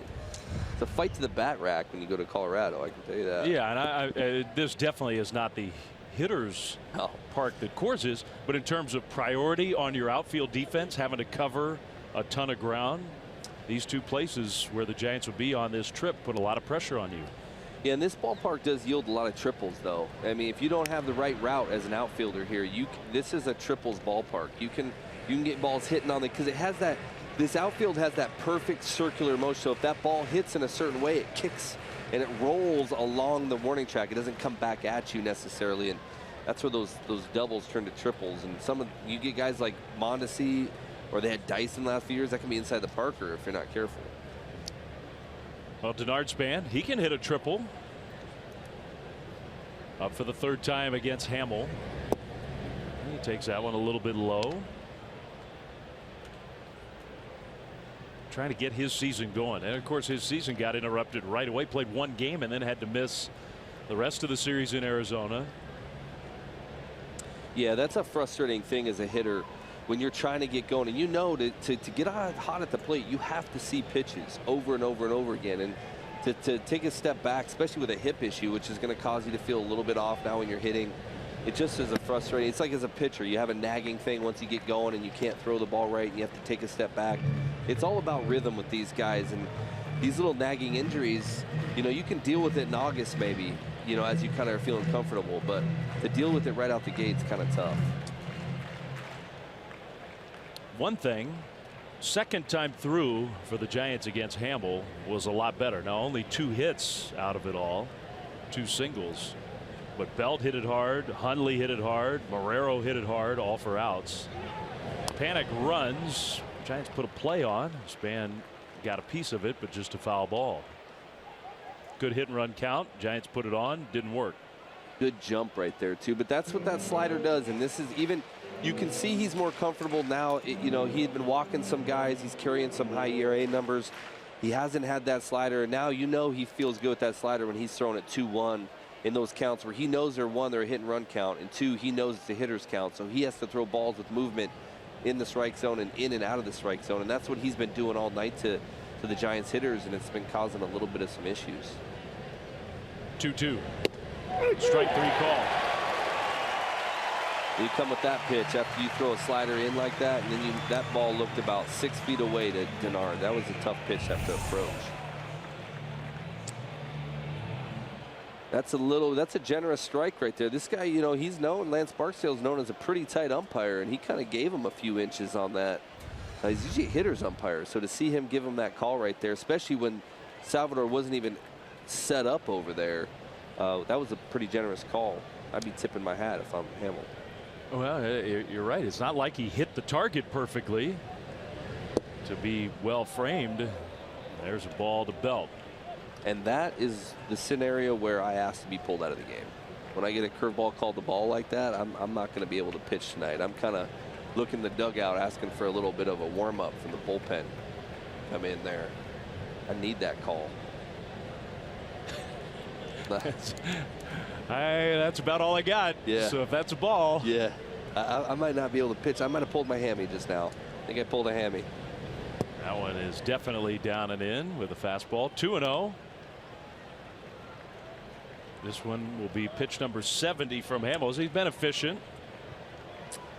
2 outs into the 6th. The only run of the game, a Whit Merrifield home run against Kane. Both guys pitch well. Yeah, this is where Belt, you know, they're going to try to crowd him probably a lot. They're probably going to try to throw this ball up under the hands. He likes to chase that ball, but if you don't hit that spot, he can drop that barrel head, and it can go a long way, and it can be 2-1 real quick. They held up, I think, on the slider in the dirt. That's a pretty nasty 2-0 pitch. I think Salvador wanted it, though. He kind of wanted that slider bearing in on his hands. You know, he kind of tends to. Belt's always kind of had that, I call it chocolate mousse, you know, like he didn't want to offer it that, but I think the pitch, right before he made the pitch, Salvador kind of asked for it in the hands, and I used to call it chocolate mousse when I pitched, because it was one of those pitches you could throw to some hitters. It looked so good, but it was so bad for you, you know. The follow-up was coming. Yeah. Belt swings away 3-0 and just pulls it foul. He was ready for that. Merrifield never saw that it was a foul ball. He played it all the way as if it had landed fair, but it was foul. This ball, they tried to go in on his hands again, but see, Belt, big league hitter, he made an adjustment, and that's a dangerous spot. I mean, he put that exactly where he needed to. If he misses even 2 inches further over the plate, I think that's at the best unlimited plan ever sprint sign out there. Back of the bullpen. Belt's got 3 home runs already this year. Still a good hitter's count. That is strike 2 called. He thought it was ball 4. Yeah, he's given that outside corner. He wasn't giving that to him earlier in the game, either pitcher. So, I mean, that ball's off the. That's not even on the That's not even on the white part of the plate, and it's up. So Lance Barksdale, a couple generous calls here for Hamill and the Royals from 3-0 to 3-2. That does give Panik the head start with 2 down. Panik takes off, and that is ball 4. That was close. And that's a good at bat by Belt, knowing not to swing at that pitch, saying, no, I'm going to be stubborn. That's not a strike. And to not chase it again, that's a great eye, because I feel like he called that pitch on Denard. You know, just before. So to be able to not swing at that, great job. And this one, even more than the one to Span, actually hit the target. Yep. Salvador Perez put the target right there. Yeah, they basically tried to keep the ball way in or way off. And with Belt being as good as he is with an eye, but he put together a good at bat. I know he's been struggling a little bit, but to see how the at bats he's been taking, where he makes a pitcher work, he doesn't just give in to a strike zone that he thinks, you know, is being called. He makes that pitcher work, and that was a great at bat for him to wear Hamill down. So now the Giants have a runner in scoring position for the first time in this game. A spot where a hit could tie the game. An extra base hit might put them ahead. And their 3rd place hitter, Hunter Pence, taking ball 1. Pence, who is 0 for 2, has struck out and grounded out.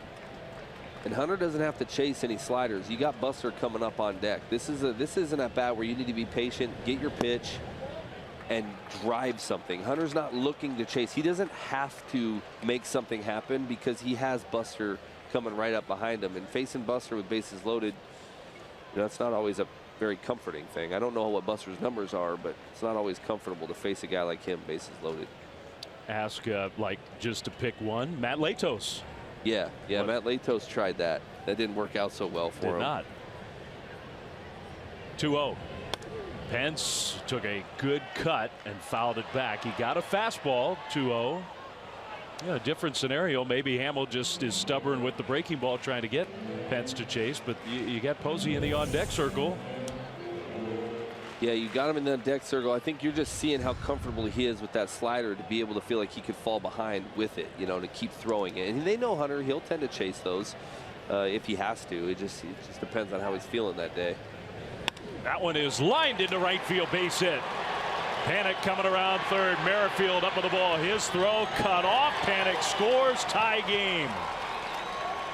Great at bat. That's that situation where he didn't have to give in to his sliders, and he just missed the pitch before, and he came back and he kind of tried to throw that same pitch to him, and it wasn't as good location. That ball ran all the way back to the inner half, and that's a pitch where if you run back to the inner half 2-1, he's lucky it stayed as a single. I think it just had enough movement, but he caught too much plate right there, and Pence made him pay. And I credit a lot of this back to Belt's at bat because he wore him down. He did go in with kind of a relatively decent pitch count, and now he wore him down a little, made him fight. He labored through this inning a little bit. He's gonna make more mistakes, and hopefully he makes a couple more here with these next two guys coming up. Yeah, now you give Posey a chance where a hit can put the Giants ahead. Royals for the first time to get the bullpen going. Peter Moylan, who can be funky from the right side, will start to get loose. But Posey's going to get a chance against Hamill. Buster got the first Giants hit of the night in his last at bat, his first game back off the concussion DL. In a very big spot here. Belt at second, Pence at first. And Posey right up the middle. The defense play there, and Mondesi can't handle it cleanly. Belt never stopped trying to score. The throw, the slide. He is out at home plate. I'd like to replay that because I think he might have got his foot down before the glove got put on the ground. I think they are going to look at it very closely. Let's see. You got to get a different angle there because that's a pretty close tie to the. This is the angle I want to see. Oof. Man, that's a. Well, I don't think the Giants are going to challenge. Too close. I don't think they'd be able to. Yeah, I don't think they'd be able to redo that one. So they won't. Oh, look at the ball. A snow cone by Salvador Perez. Amazing. The ball didn't get kicked out right there. How does it not get kicked out right there? Well, that's a bit of bad luck. The Giants tie it, but only tie it. It's 1-1, middle six.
Bay Area Unite Night with the Warriors, presented by Pete's Coffee. Special event package including a ticket, Giants Dodgers, plus that reversible Giants Warriors beanie.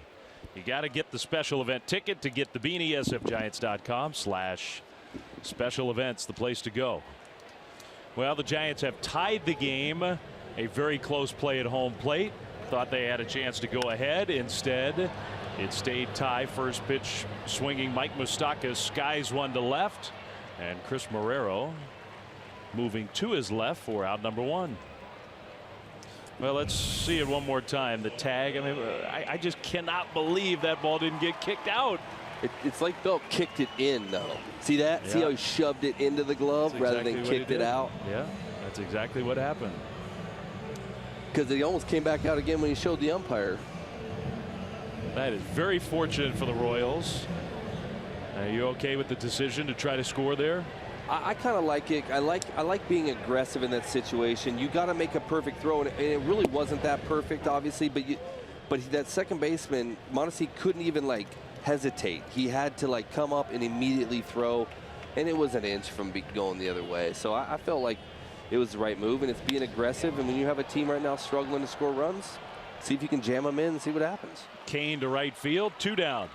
So Kane against Kane, and it's gone Matt's way. Lorenzo is 0 for 3. 2 down, nobody on. I still think the biggest out of the night was the pickoff at first last inning. To me, that was the biggest out for Matt so far this game. Yeah, I tend to agree with you. He'd given up the home run, then he walks the 9th place hitter. You're starting to think, uh-oh. And immediately the pickoff, 2 down, no problem. Struck out Gordon, and he's gotten the first 2 here in the 6th. Got to be careful against this guy, Eric Hosmer, who has walked and singled. He got plenty of power. Takes a ball. That was a pretty good miss right there. I might be staring in a little extra longer at the old Lance after that call. Barksdale's definitely been giving calls away to a left-handed hitter more than into a left-handed hitter. This is the one you were talking about. Had some action coming back. Yeah, he comes back right there. That's where, like earlier I was saying, when I was saying Hundley, I like catchers that kind of talk to umpires, because you need an umpire to say, you need to be able to look at an umpire and say, hey, he's throwing a comebacker. I'm going to hold it a little longer, but watch it, because don't give up on that ball in there, because it's going to come back to the plate. And that kind of gives the umpire the reason to kind of, okay, I need to look for that pitch now. That was another similar one there. 2-2. He throws it again. Hundley missed it, and it hit Lance. Maybe he's just ticked off at Lance Barksdale. Yeah, Hundley said, throw it again in there, and I'll move my glove a little bit. I don't actually think that. Do not quote me on that. But that's a strike. See how it's coming back right to that little edge? But I tell you, even when you see a catcher almost kind of miss that, that just shows you the life and the jump Kane has on his fastball right now. He had it a little bit last game where he was a little more aggressive, and today he looks like he's reaching back and giving it that next level fastball. And that's the aggression I've been looking. We were looking for to come out of Kane last year, and it never kind of got there. This is a different Matt Kane than I saw last year.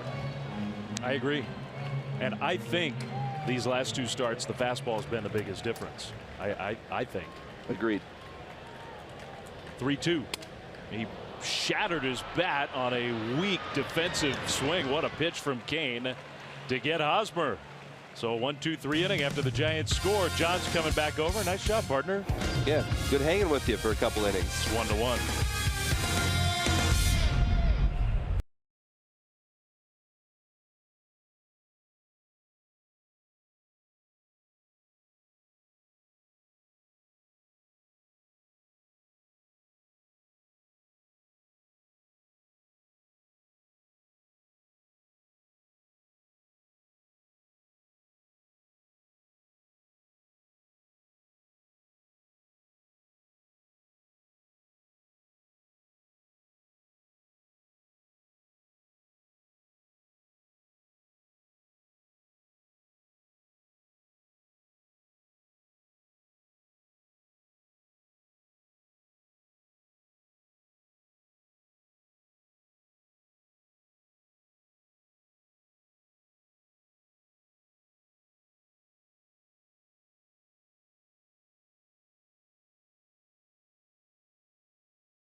NBC Sports Bay Area is brought to you by the all-new 2017 Chrysler Pacifica.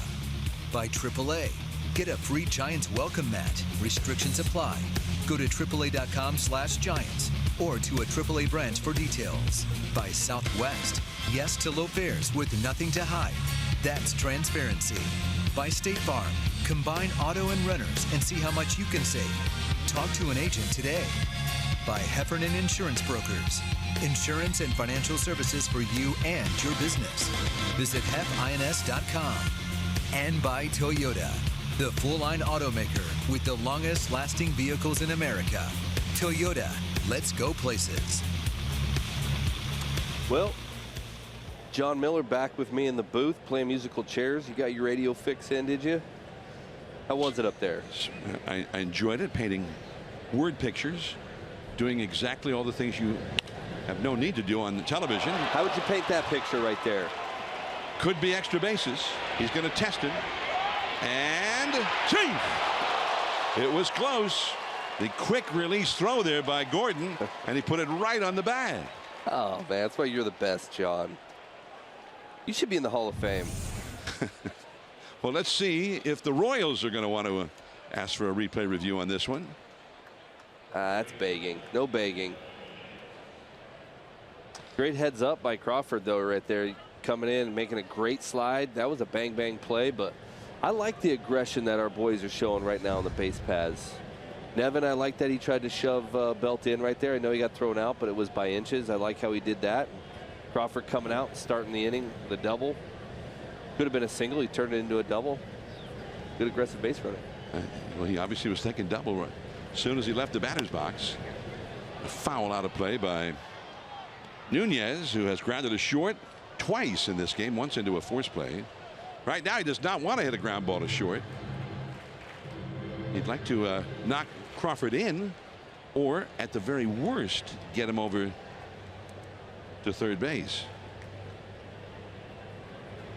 Yeah, this is where when the Giants are having trouble manufacturing runs, you have to play small ball right here. You have to figure out a way to get him over. And I know Boch and the crew, they don't love giving up outs. You don't see Boch. He doesn't like to always bunt guys when there's a leadoff double. He doesn't like to give away the out because there could be other situations that happens. But I think from time to time you're going to see a guy like Nunez. He might just do it on his own. He might just, I got the speed. I can still get a single out of this. Maybe if I'm not feeling real comfortable against a certain pitcher, I at least got to do something that almost make a productive out is what we would call it. Situational hitting. Nobody out, runner at second. And that might have been a little inside out kind of a stroke, trying to punch it to the right side, but out of play off to the right, and now he's behind in the count, 1-2. He was not able to get a runner from second to third in the 7th inning.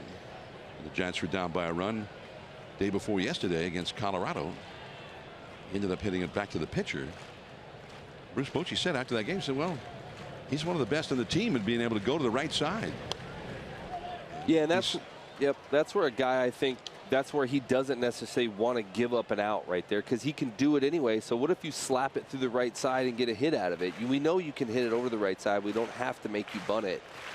So you are going to utilize guys like that. But sometimes I feel like I'd like to see like just bunt him over to get him to third and put some pressure on some guys, you know. But it's never been the Giants' way, really, and it's worked out for the long haul. We have 3 rings out of the deal, so we can't really be complaining much. Showing bunt there. Did he bunt at it? No. First base umpire John Tumpane on the appeal said no, he pulled the bat back in time. Interesting with 2 strikes. Yeah, but the thing is with him, you talk about bunting and giving away an out. With his speed, if it's a good bunt, you're not necessarily giving away an out. Yeah, that guy over at third playing back a little bit, he's not going to get in and make that throw, I don't think, to get Nunez. That's into left field, a base hit. Crawford had to make sure that it went through before he broke. So belatedly, he takes off and gets only to third. But he just kind of swatted at that one, a 2-strike kind of a hack, and bounced it off that hard clay in front of the plate. And that may be the end of Hamill as the Kansas City bullpen is busy. They've got both a left-hander and a right-hander up out there. That's where Bochy sends me a text right now saying that's why we don't bunt. John. Get the nasty text. That's why we don't bunt, Jeremy. I told you a million times. When it's time for a change, think Speedy Oil Change and Auto Service. Your oil change, tune-up, and repair experts. We'll be right back.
Years ago, and it was a great pitcher's duel, and in extra innings a still scoreless tie, and that base hit by Melky Cabrera drove in Brandon Belt, and that was the only run of the game. 1-0. The Giants won that one on this date, and Matt Cain was up against Cliff Lee, two of the best pitchers in baseball. Lee 10 shutout innings, Matt Cain 9 shutout innings. Cain only allowed 2 hits in 9 innings against the Fightins. Cliff Lee allowed 7 hits in his 10 innings against the Giants. And here, Peter Moylan, and the Giants have runners at first and third, nobody out. Nick Hundley, the hitter, in a 1-1 tie, and he helped him. Moylan is one of those guys, that's where he wants to pitch, and he wants you to swing when it's down around your ankles like that. Yeah, he kind of has that kind of sidearm, submarine kind of steps at you, throws away from you type delivery, makes righties feel pretty uncomfortable. Obviously that's his role, and he's been doing that since he was with Atlanta. Moylan's had some arm problems off and on, but for the most part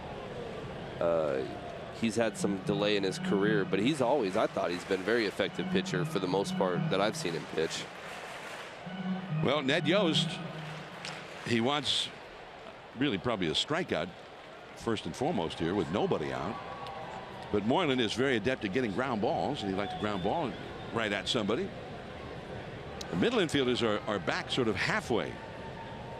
Yeah, those submariners, they get that sinker because they get that spin on the ball. The ball kind of starts up. It almost looks like it starts up at you, but it never really gets above your knee, and then it kind of goes back down. So that's where those hitters, their eyes get big because they see a ball coming up at them. And then it just starts, see how it just starts to head back down right there. He kind of just almost gets above the knee and then comes right back down. That's why you get so many ground balls, because you have a round bat and a round ball, and you're trying to get a hitter. I try to, as a pitcher, you try to get a hitter to see the top half of the ball and make him hit the top half of the ball, because that's what causes the ground ball. And that's what these guys get, is the hitter only sees the top half of a baseball to swing at. A ball and 2 strikes to count. That is foul. Moustakas didn't wait for the umpires to tell him. He just wheeled around and tried to get the runner at second base. Made a nice play, but it was a foul ball, so didn't count. Crawford broke for the plate on that one, and Moustakas was not going for him. I'm almost wondering. I'm kind of wishing it would have been fair, because you go for it right there. You had 2 out. You just gave up the go-ahead run. You just let him score. Because the ball would not hit that hard, and Hundley's a catcher, but he runs pretty well for a catcher. Yeah, but even if you get double play, it's 2-1 now. You go ahead, right? On the double play. That's right. You got to go home with that ball, but I hope that's his plan, to go to second. The play was in front of him to go home. Crawford even turned around and looked back at him. Well, he gets the strikeout. That was a little bit of a Romo-esque slider right there. Kind of hit the brakes, and you'll see this slider right here kind of starts at him and makes a direct turn. I mean, that's a tough pitch. I mean, that's almost like a boomerang coming at you. And when you're seeing a fastball in and you're trying to hit a ball in, you'll miss away. So now, with the left-handed hitting panic coming up, Ned Yost is going to bring in the left-hander. Travis Wood will be back.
Sports Bay Area. Watch Game 2 with the team you've watched all season long. Fitz, JB, Ross, Papa, Saint, and the whole group of them. Wednesday, 6:30, Game 2 of the series. And I read something today that maybe Kevin Durant won't be able to play in that one. Hope by tomorrow he feels well enough to go. Is his injury still nagging him? I guess so. Didn't look like it from the way he played in Game 1. Yeah. Well, here are the Giants now. Ned Yost brought in the right-hander, Moylan, against whom Nick Hundley never had a hit, and now Joe Panik's never had a hit against this guy, the former Cub Travis Wood. Middle infield, double play depth, back to the bag. They're very interested in making sure that Eduardo Nunez does not steal second. He's leading the National League, tied for the Major League lead at the start of the day in steals, because they want that double play ball. Panik is 0 for 7 lifetime against Wood with 3 strikeouts. A little different pitcher this year. You might have saw a little bit with the playoffs. Might have taken a toll on him. You know, with a 20.25 ERA. I know it's early. You know, you're not that far into the season, so that you could have one really bad outing and it just cost you. But if I'm Panik, I know I haven't hit well off him, but I got to force him to throw me strikes because he's probably not feeling very confident. You know, as a pitcher, he's trying to pick a guy off right now to try to squeeze a little out. Panik fouls one back out of play. So I'm looking to drive this ball right here. I don't have to hit a double. I don't have to hit a single, but I'm looking to get a ball that I can swing at that gets the ball in the air. That's what I'm trying to do. I'm just trying to get a ball elevated to where I could hit it in the air and this guy can score. So Wood, as you mentioned, off to a very shaky start with his new team. He's walked 5 in 2 2/3 innings so far this year. That cutter misses down and away. So it's 1 ball and 1 strike. He was in 77 regular season games for the Cubs. So he was an important man in that bullpen to help him get to the postseason. He was in 9 more games in the postseason. 77 games. That is so many games. Like that's a toll on your arm. Then you got the playoffs. You're gonna feel the effects of it. You just are. You're gonna throw a ball and it's gonna feel like, where's my arm? Why do I have dead arm? Why is the ball not coming out like it used to come out? I mean, you're just gonna feel the effects. He's not super young of a guy, and to cover that many innings. 30 years old, and he was in 86 games when you add in the postseason last year. 2-1 the count to Joe Panik. and 3-1. You're seeing he has his normal delivery. It's almost like kind of an Iron Mike kind of stiff arm delivery, but you can see he's really trying to muscle it up there, and nothing's coming out of his hand real good. It looks a little stiff coming out of the hand. Everything looks forced. There's no fluidity, and the ball's not going to where it wants to go. Joe needs to be patient right here. 3-1, and he walked him. So Joe Panik, who never had a hit against Wood and didn't even have to swing the bat, as it turned out, he ends up getting the walk. The bases are loaded. The Kansas City bullpen is quiet, so the left-hander will face the right-handed hitting Marrero now, as the Giants try and get the lead here. Bases loaded, 1 out. By the way, when you're talking about the toll that all that work can take on an arm, I know you're speaking from personal experience as well, because 2007 you were with Colorado. The Rockies went to the World Series that year. You were in 75 regular season games and 7 more in the postseason. Yeah, you will feel it. I mean, it's you know, I wasn't a young buck, but I was a little bit younger than Wood was when I did that. But it does take a toll on you. And then the next year with Cincinnati, I rolled out 72 innings. You know, and then I came in with the Giants, and we still pitched 70 innings then too. You know, we threw up some 7-inning games, but as you get older, as your arm gets more wear and tear, and remember, he was a starter at one point in time, so he's put some innings up, and to be able to switch over and do that, there is going to be an eventual time where that arm is going to go through a little prolonged dead arm period. Looks like it's happening right now. On the fist, a bloop that is just foul. 1-2 the count. Where's the wind blowing out toward left? Yeah, we needed that. Yep. 1-2 the count. So Marrero behind in the count. Marrero got off to a slow start with the Giants, but just in the last few days started swinging the bat effectively. He had his first major league home run and followed it with a single against the Rockies just a few days ago. Now he's behind in the count here against Travis Wood. Fastball struck him out looking. Wow. That's a situation there where you got to protect a little bit. I know he's kind of battling, but that ball is on the black. You got to foul it off. You've got to do whatever you can do, because you have the go-ahead run standing at third. You want to try to protect the strike zone. You got to break it down and just do what you can to kind of stay alive right there. And that's a young hitter, you know, in the big leagues. He's been around a little bit, but it's just a younger big league hitter. Learning from, he's going to have experience like that to learn. Now Span, a fly ball foul off the left field line. Span was 0 for 3 against Hamill, who's always been a nemesis of his. 2 for 22 lifetime against Jason Hamill. Now facing Wood, and who's been another nemesis. He's only 2 for 13 in his career against Alex Wood. The inning started with a Crawford double. Nunez singled him to third. They had first and third, nobody out. Now, with the bases loaded, 2 down. Along the left field line. And that is out of play, as Gordon just ran out of room. 0-2 the count. Span is grounded out to first, flied out to right, and been called out on strikes. This could also be the bat that Denard Span gets going right here, John. That's what everybody's pulling. But this is those kind of at bats where you have a chance right here. You need to get going. You got bases loaded, gets your competitive juices flowing. There could be no better situation for him to get a hit in than right now to hopefully jumpstart. And very softly, Anderson. The Giants had a great opportunity. First and third, nobody out, but they come up empty. Down to the last of the 7th.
by your local Toyota dealer. The Giants 1 run, 6 hits. The Royals 1 run, 4 hits. Matt Cain has been superb. 6 innings, a couple of strikeouts, and just those 4 hits allowed. Hunter Pence knocked in the Giants run with a clutch 2-out single to right back in the 6th inning. Jason Hamill had not allowed any runners until the Buster Posey single led off the 5th inning. Ends up going 6, and with considerable help from his bullpen, he ends up allowing just 1 run on 6 hits. Whit Merrifield has accounted for the Royals run with an opposite field homer back in the 5th inning. Matt Cain at 80 pitches thrown will go back to work now. The middle of the batting order, starting with Salvi Perez, who has flied out to shallow left and flied out to right. Brandon Moss and Alcides Escobar to follow. And he drops in a little breaking ball for a called strike. A good pitch right there from an aggressive hitter. He doesn't take a lot of pitches, so to start him off with a breaking ball this late in the game, Matt's starting to change it up a little bit, which is he's needed to do, because it seemed like that 5th and 6th inning for him the last few years, hitters seem to have seen him better to where they kind of have an idea. Now he's starting to learn how to mix up his pitches, and he's done a very good job tonight. And you saw Perez swing and miss. He's behind that ball by about a mile. Didn't have a chance at bat. That was a good morning, good afternoon, good night at bat right there. 3 pitches and the strikeout. Cain with his 3rd strikeout of the game. Good. I mean, that ball wasn't even close to a strike. It didn't start out as a strike, but I think Perez had started him off that breaking ball for a strike early. Then he kind of jumped on him with a fastball, and Perez just I don't think felt comfortable in the bat. He just kind of, right when he saw white coming out of the hand, he just swung at it. Both bullpens are busy. Here is Brandon Moss. And a high pop up, shallow left. Marrero comes hurrying in. He gets there. 2 down. Cain is having a chance here for another quick inning. He had a 7-pitch 6th inning when he retired Moustakas, Cain, and Hosmer in succession. There's George Katos in the Giants bullpen, a right-hander. And in the Kansas City bullpen, Joaquim Soria, a right-hander, is up. There he is, number 48. Giants will have Belt, Pence, and Posey. Some of their top hitters coming up in the 8th inning. That one stayed off the outside. 1 ball, no strikes. The Rockies playing at the Dodgers, and Colorado has jumped ahead in the very 1st inning against Hyunjin Ryu. Nolan Arenado has hit a 2-run 1st inning homer there. Popped up. Crawford in panic. It's Crawford. And that is another quick inning for Matt Cain, a 6-pitch inning. What a night for Cain. We're going to the 8th. Belt, Pence, Posey coming up. It's 1-1.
And Time now for the Unlimited Baseball Break, brought to you by T-Mobile. Tomorrow's matchup, Madison Bumgarner back here in KC, where he had the historic World Series with the 5 shutout innings in relief in Game 7 to get a save for Jeremy Affeldt.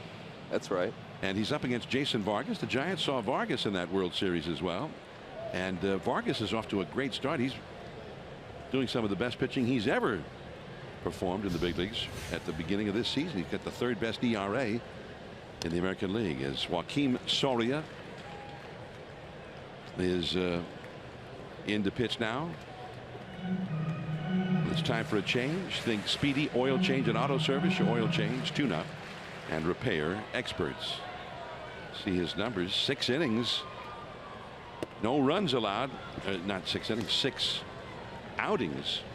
Or no, 6 innings. Yep. What am I trying to say, Jeremy? Help 6 me. innings, no runs allowed. He's actually, they said he's been kind of working with some rhythm. Him and the pitching coach have been working with a little better rhythm. They said the ball's just coming out a little bit smoother than it has been. And they realize it's early, but they've been searching for a guy to kind of bridge that gap to get the ball to their closer Herrera. And they feel like Soria has done a better job this year, early than he did last year, and he's utilizing breaking ball a little bit better, and his fastball command's kind of getting better as well. It's showing it. Those numbers are pretty good. He has walked 5 in his 6 innings. Would be the only thing where you could look at it and say, well, that can improve. He's only allowed 2 hits in those 6 innings, but in 5 games, this is number 6. Brandon Belt struck out, lined out to left center, and walked. And he changed up for the strikeout. That kind of pitch right there, that's a fastball. A changeup on the plate like that is so hard, because you've been seeing fastballs, and that looks exactly like a fastball, and it's 88, so it is hard, but it's got that almost like that split action, where it kind of looks really good and then it just drops off the table. And that is what a good low split or low hard changeup will do. As long as you have action on a changeup, you can throw it a little harder. I see that. It reminds me of Jason Schmidt when he'd throw a changeup.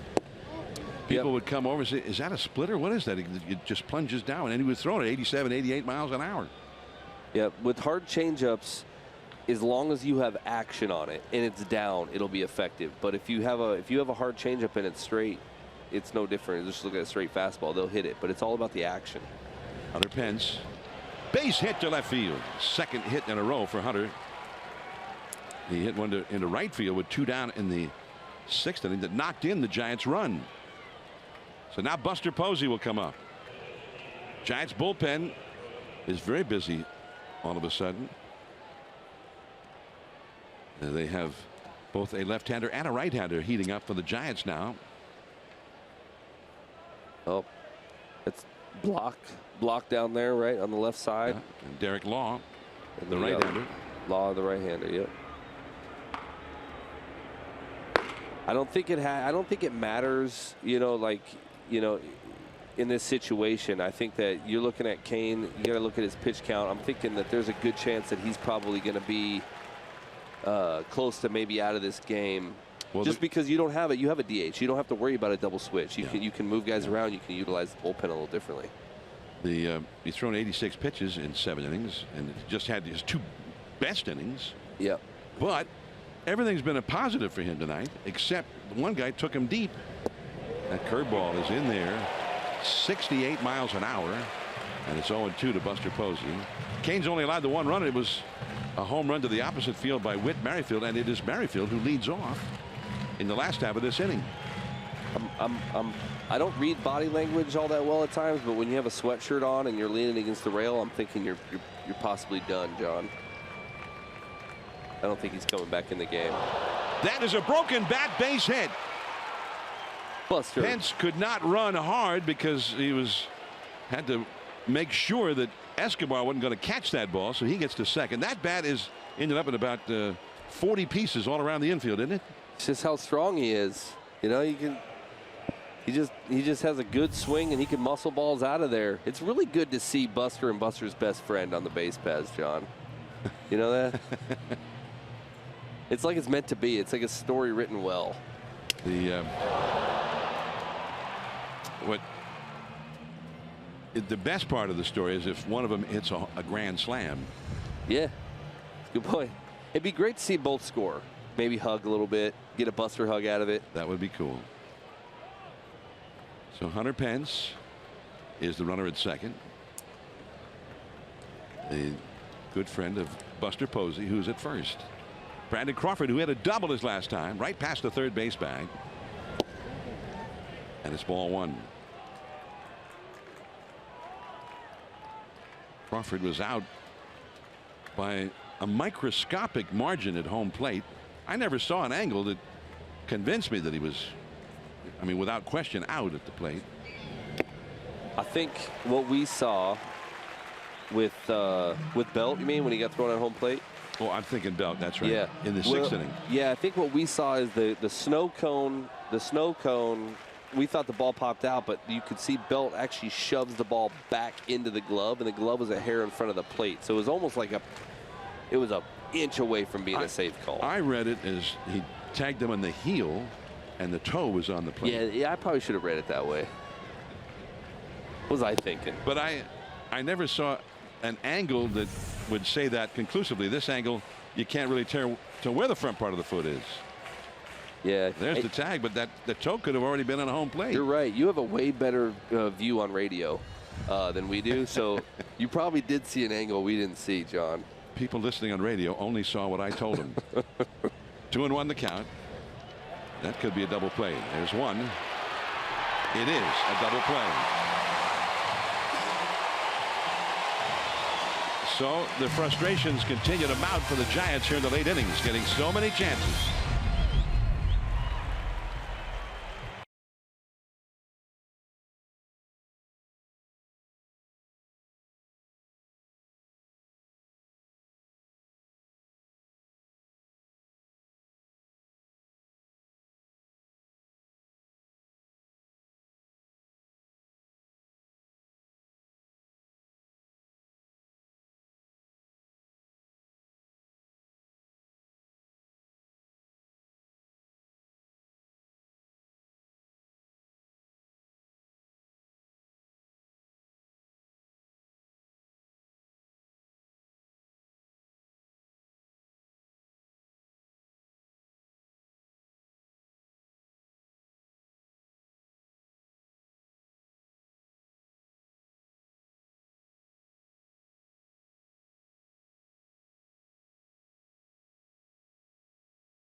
Watch every out-of-market regular season game live on over 400 supported devices.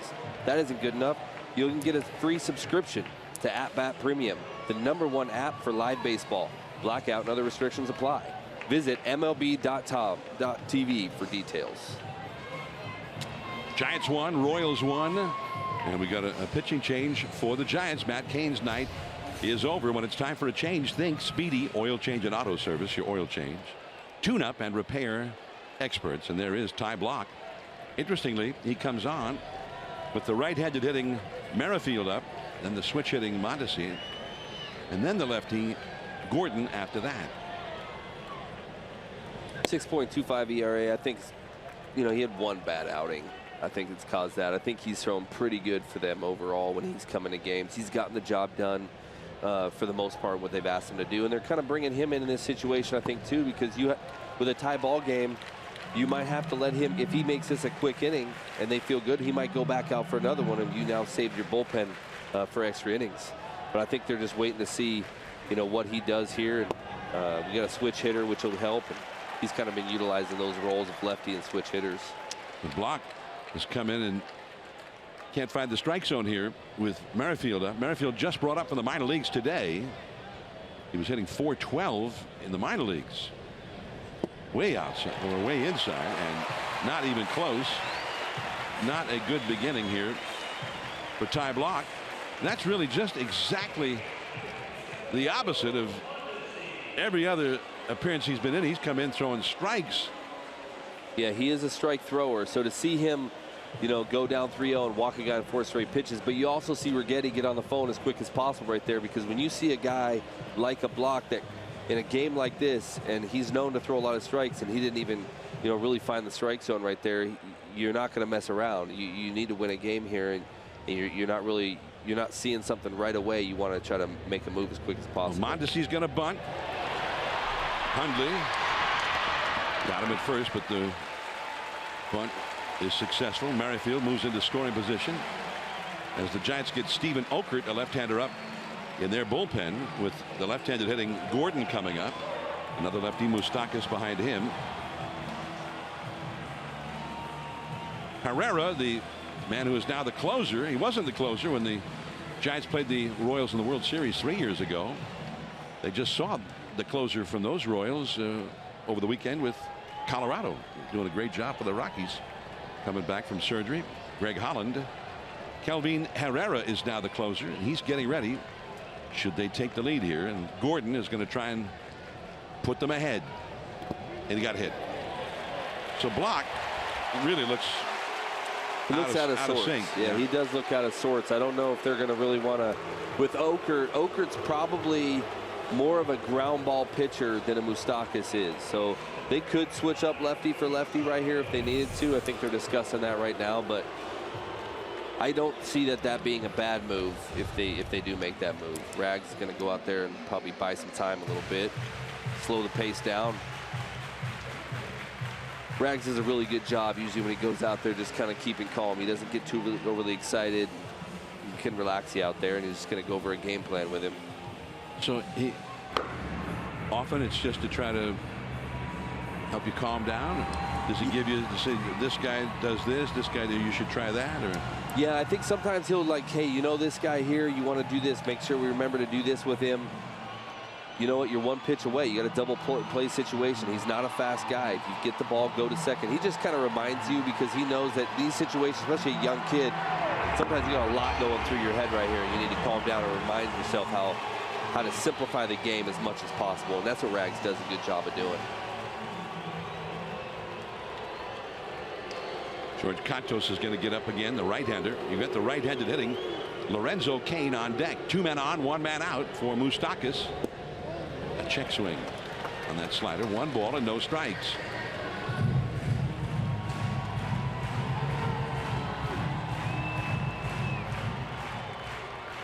The first time that Kansas City's gotten a runner into scoring position since the 2nd inning. You see Okert, the lefty, Contos, the righty. That might have been over the outside, but too low. And he's not throwing many strikes. This pitch here, he's trying to throw it. See, but that's a strike. But what you're not going to get from Lance is you're not going to give him to give you a strike call if you haven't been throwing strikes the whole time. So they're going to make you earn it. That's down the right field line. Pence on the run, gets there. Both runners went halfway. The throw goes back to first.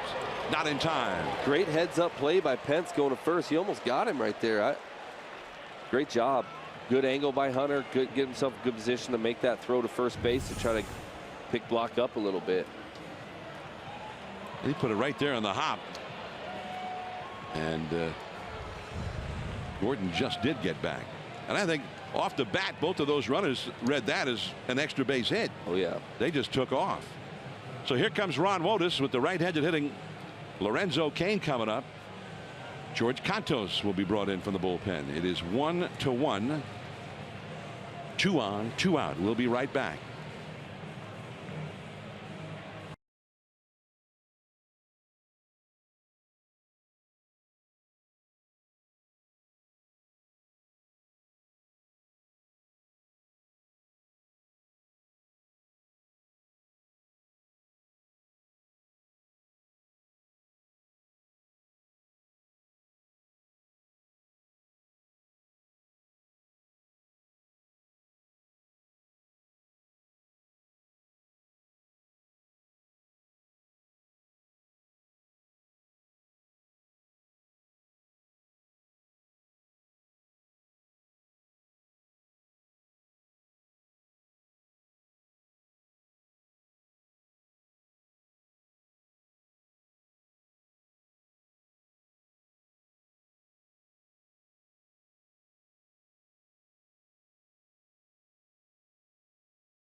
Plus, log on to NBCSportsBayArea.com to find channel listings in your area. And this season, Giants games are available to stream live on the NBC Sports app. An hour-long pregame live starts at 4 o'clock Pacific time. And Madison Bumgarner will be up against Jason Vargas. But check it out on NBC Sports Bay Area Plus. George Cantos, he comes in a real tight spot, and this Kansas City team has not hit well early in the season, except for the guy who's up there right now, Lorenzo Cain. As you see Cantos' numbers, and Cain tonight was really handled by Matt Cain. He was 0 for 3 against Matt Cain. 2 men on, 2 men out. A real tight spot here. This is where you use George, though. This is a good situation. This is where he thrived last year. He does really well for the most part with inherited runners. I mean, this is the veteran type guy that you need in this situation. And they went to him quite a bit in the last few years in these situations, and he seemed to do well with it. A couple of years ago, like late August, before he allowed any inherited runners to score. Yeah, he does real well. Again, his numbers, his 5.2 ERA, that's, you know, 1 outing. That's early. I think for the most part, he's done really well with his stuff. Well, he's thrown 2 cutters down. He says if it's 87, 88, that's his cutter. His slider around 83 or so. Yep. And he got him a quick 0-2. And he's picked up that cutter just kind of in the last, like 2015, I think he started throwing more of them and just started seeing that he started to figure out I could throw 95, but that doesn't necessarily always going to help me. I need movement in the strike zone, and that's what this game's about right now. There's a lot of guys that throw hard. 1-1 the score. That's what you need to see. This is going to be a tough play. Crawford, here's the long throw. Not in time. Lorenzo Cain, an extremely fast runner, and the bases are loaded. So Cantos got him to 0-2 and it made another good pitch, but Cain's speed turned that into a hit. And it's always known, speed does not slump. It doesn't slump because of that situation right there. He made his pitch and he got him to hit the ball where he needed to get him to hit the ball, and he just cruises down the base paths and he's just too fast. So now with the left-handed hitting Hosmer, it will be Stephen Okert, another Giants lefty, a real tight spot with the bases loaded. We'll be right back.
And the Royals had the bases loaded, and their cleanup hitter, their top RBI man year after year, coming up.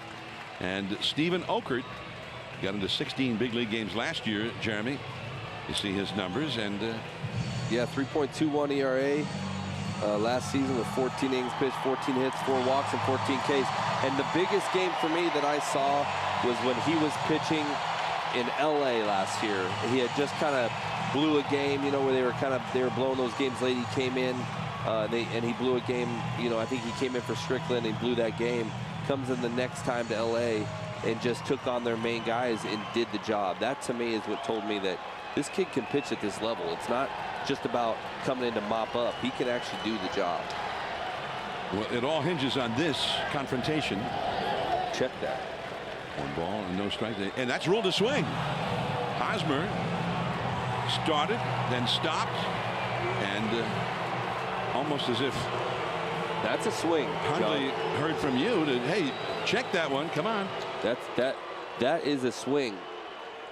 And I always thought check swings were kind of dumb. I asked an umpire one time, I said, what is, see right here, he doesn't think he did, but that is, I'm sorry, that's a full-on swing. Your bat playing across the plate. That's a swing. And Angel Hernandez, he kind of knows it. So it's 0-1. And a great save. Oakland has not been real close to the strike zone with either of these two pitches. That one was a wild pitch in the making, but a great save by Hundley. The runner at third is Merrifield, who runs pretty well. And he is the possible go-ahead run. I was saying, I was talking to an umpire one time. I said, what is a check swing? How do you know that he swung? What do you? And he goes, well, when we feel they had an intent to swing. I was like, well, that's every time they check swing. That's a foul ball, keeping the ball down and away from him. And now it's 1-2 to Hosmer. And he's like, well, it's what we deemed as he had an intent to swing at the ball, not to just check his swing at the ball. And I'm dead. I walked away feeling no more intelligent than I did before I asked, John. Yeah, you could look it up in the rule book, and it's not in there. Yeah. Nothing in there that talks about it. According to the rule book, you either swung or you didn't. That's right. Bases loaded, 2 down. 1 ball, 2 strikes in a tie game. Belt! Foot race! Out! And the inning is over. And that was a play that Hosmer himself can appreciate as a Gold Glover. Brandon Belt looked like one there.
Giants 1, Royals 1. As we go to the 9th inning, the Royals make the pitching change. And it's Kelvin Herrera, the closer, on for the 9th inning. When it's time for a change, think Speedy Oil Change and Auto Service, your oil change, tune-up, and repair experts. And Herrera, he was really the 7th inning setup man for the Royals. They had the 3-headed monster in the bullpen back in 2014 when the Giants saw them. Herrera would come on in the 7th, throwing 100-mile-an-hour fastballs, and then was it Wade Davis would come on for the 8th inning, and he was even nastier. And then the closer Greg Holland, who he was kind of funky compared to those guys, but and none of the 3 would ever give it up. It seemed like every one of them had under a 1 ERA. It's like when you brought those guys in, you only had your starters get to the 6th inning, and then they just ended. This kid's got some pretty good stuff. He's not carrying the same kind of numbers, and that'll happen to guys sometimes because they don't the league doesn't know who you are, and you have good stuff, so you know you can be dominant. Now they've made adjustments to you. They've seen you. They have a game plan against you. Maybe you're pitching in patterns, or there's different reasons why, but you're going to have to make an adjustment. But this kid definitely has a great arm, and he's better than a 3.6 ERA. I bet by the end of the year you'll see a better number than that. 98 miles an hour with that one, the hard one to say the least. And Nunez has a count of 1-1. That one just exploded, didn't it? Yeah, it's nice to throw a ball down the middle and get the guy to swing and miss because you throw so hard. Nunez is 1 for 3 in the game. Herrera went 2 2/3 innings in Game 7 of that World Series. Escobar. And 1 away. Yeah, Yost almost kind of matched Boch. When he saw Boch come in with the back end of a bullpen in 2014, so Yost did the same thing. You know, he's like, well, I'm going to go to my back end of the bullpen. Then he kind of matched us up, and that made that game. That's what made that game so good. Well, Herrera, the big three, all pitched in that game, starting in the 4th inning in relief of Jeremy Guthrie, who was the starting pitcher. But the Giants had gone ahead just one batter before Yost made that move. And Herrera, 2 2/3 innings, no runs. Wade Davis, 2 innings, and then Greg Holland pitched the 9th. And those guys struck out 9 Giants with no walks in 5 2/3 innings that night. But the Giants had the lead. Yep. And Jeremy Affeldt for 2 1/3, and then Madison Bumgarner for the last 5 would not give it up. Yep, they struck out 9 of us, and they still didn't get a ring. You know. That's a foul off to the right. By the way, that last one, that 99-mile-an-hour fastball is our fast pitch, brought to you by Xfinity, the fastest Wi-Fi at home and on the go. Giants 1, Kansas City 1. We're in the 9th inning. 1 out, nobody on. Hundley 0 for 3 in the game. Joe Panik on deck. Throwing that hard one, 99 miles an hour on that one. Hundley has only seen Herrera one other time, and Herrera struck him out. Joe Panik is on deck. Third baseman Moustakas is hugging the foul line, protecting against the extra base hit.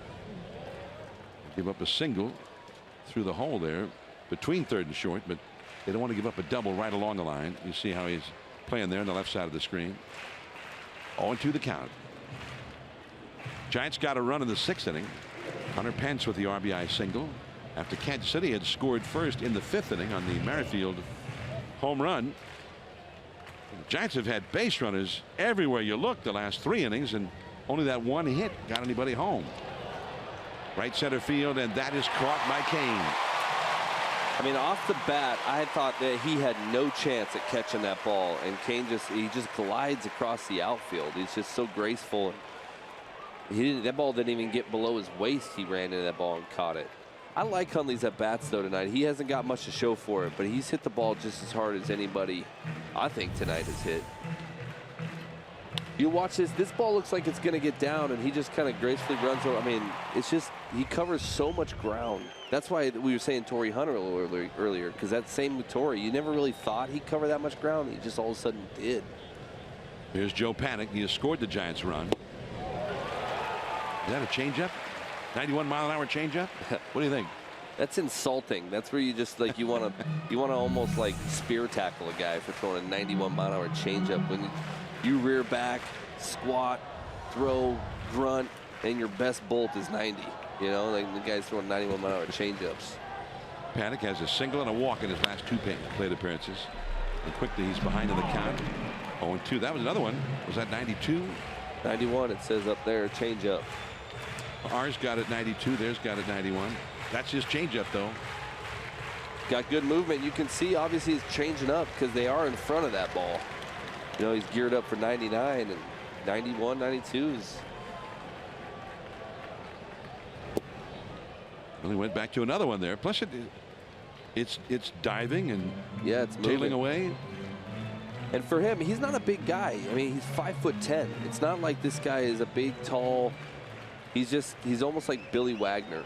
You know, just a 5'10", this ball of explosion when he comes at you. 1-2. And that is the fastball at 98 miles an hour. 3 up, 3 down. Perez, Moss, Escobar. It's 1-1.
Salvi Perez, a power hitter. Brandon Moss, a power hitter, and then Alcides Escobar. Those are the 3 do-ups, Jeremy, against Law. Yep, 5.06 ERA, 5 innings, 5 1/3 innings pitched, 6 hits, 2 walks, 4 Ks. Again, I think it's just the 1 bad outing scenario. The lefties are hitting a little bit higher than I would expect off of a guy like Law. We're hitting 400 off him right now, but again, I think it's early, and we'll see the adjustments they make. But this is the guy you want on the mound right now, the tie ball game on the road. The curveball is just a little bit inside to Perez, who has flied out to shallow left, flied out to right, and struck out all 3 of those at bats against Matt Cain. And that, well, he just tries it again, and this one he drops in there, and it's 1-1. He has a really good curveball, and it just shows, as young as he is, to be able to double that up. You see how much confidence he has with that breaking ball 1-0 to come back with it again and then come back with it again. Very good to see, you know, the Giants have a bullpen that are young like this that have confidence in their secondary pitches. So he's thrown 3 straight breaking balls. 1-2. He gave him the little quick pitch, the Johnny Cueto quick pitch there, and missed with it. 2-2.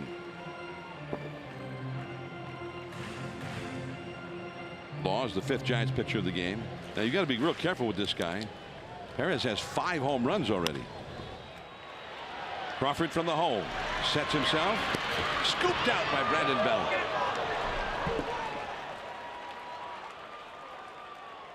One away. I think the Royals might be checking with their video room. Ned Yost alerts the plate umpire, Lance Barksdale. I think they're questioning whether Bell had full control of this ball initially. That would be called begging right now. I think we can see clearly that he did. That'd be a waste of time. But in the 9th inning, you're trying to pull out all the stops. You got to get base runners. Well, they got word apparently from their video room that no, he had it. That's along the right field line, and Brandon Moss has a base hit. His 2nd hit of the game. He'd only had 3 hits for the season before tonight. He hit a single in the 2nd, and now here in the 9th. He's always kind of been a streaky hitter ever since we've seen him with Oakland and Pittsburgh and different teams. You know, he's kind of been that guy. He can get real hot, and then he can't you know, almost you could tell him it was coming, and he wouldn't hit it. So he's going to be a guy that's streaky like that, and 3 hits for the year. So here's he got 2 tonight. He what? He have 2 tonight. 2 tonight. Yeah. Tonight. Also grounded into a double play and flied out to shallow left. So here's Alcides Escobar, and stepping back to the bag is Moss. Now, Kansas City played a game like this in its last game on Sunday right here in this ballpark against the Angels. That was 0-0 into the 9th inning, and then they got a run in the 9th to win it 1-0, and the winning run was knocked in by Alcides Escobar. I prefer a double play ball right here, John. The well, that would be ideal. Yeah, that's what I'd be looking for. Chance of turned one double play. Well, and if you were out there, it would be probably even money that they get a double play. Yeah. You were excellent at that. I think I just. Maybe you heard. Maybe somebody already told you about that. Yeah, I just, you know, I really didn't have any idea where it was going. I just tried to throw it over that white thing. Half the time I didn't make it there. The scud level went up, you know, in double play situations, because I really wanted him to like swing at the ball on the plate. And I just told Buster, set up, and I'm just going to chuck it up there and let it run all over and see what happens. And I got a lot of double plays out of it. That strategy, if you want to call it that, seems to work. Yeah. There goes the runner. And a high fly ball. Pence over toward right center. And that is out number 2. Back to the bag goes Brandon Moss. It was just hard to like talk to the young guys, because then when they come up to me like, hey, what do you throw this guy? And I'm like, dude, I just chuck it up there, dude. And it's got to run. If it runs, I'm good. So just, you know, miss down. Buster will block it. That's kind of my strategy. And the young guy would just look at you like, that's your strat. Yep, that's the trick to pitching in the big leagues, buddy. That works. You know, just chuck it up there and hopefully someone swings at it. Yeah, and I feel like I've seen some young pitchers following your advice. That's why Rags never let me talk to anybody. Merrifield, foul, and you see right near third base, Nunez on the line. This is back in the 5th inning. Merrifield against Kane. And he hit that one well to the opposite field. There's no cheapie in this ballpark. Location was okay. Elevation was not. That ball was on the outside corner. It's a good piece of hitting by that kid. And you can see, obviously, he must have power the other way for him to kind of hit a ball. He just doesn't look that big for me to think that he could hit that ball like that. But he did. I don't feel like the ball's carrying tonight, really, like that. Blew it right by him at 93 miles an hour. Well, he had 2 home runs last year in 311 big league at bats. He had 8 homers in the minor leagues last year in 69 games. So none of that would tell you that he would be doing what he did on that pitch from Kane. I would pitch with that scenario of like, if this kid's going to beat me, he's going to beat me away. So you almost, as Matt, you got to tip your hat and be like, hey, you beat me away. Like, I don't.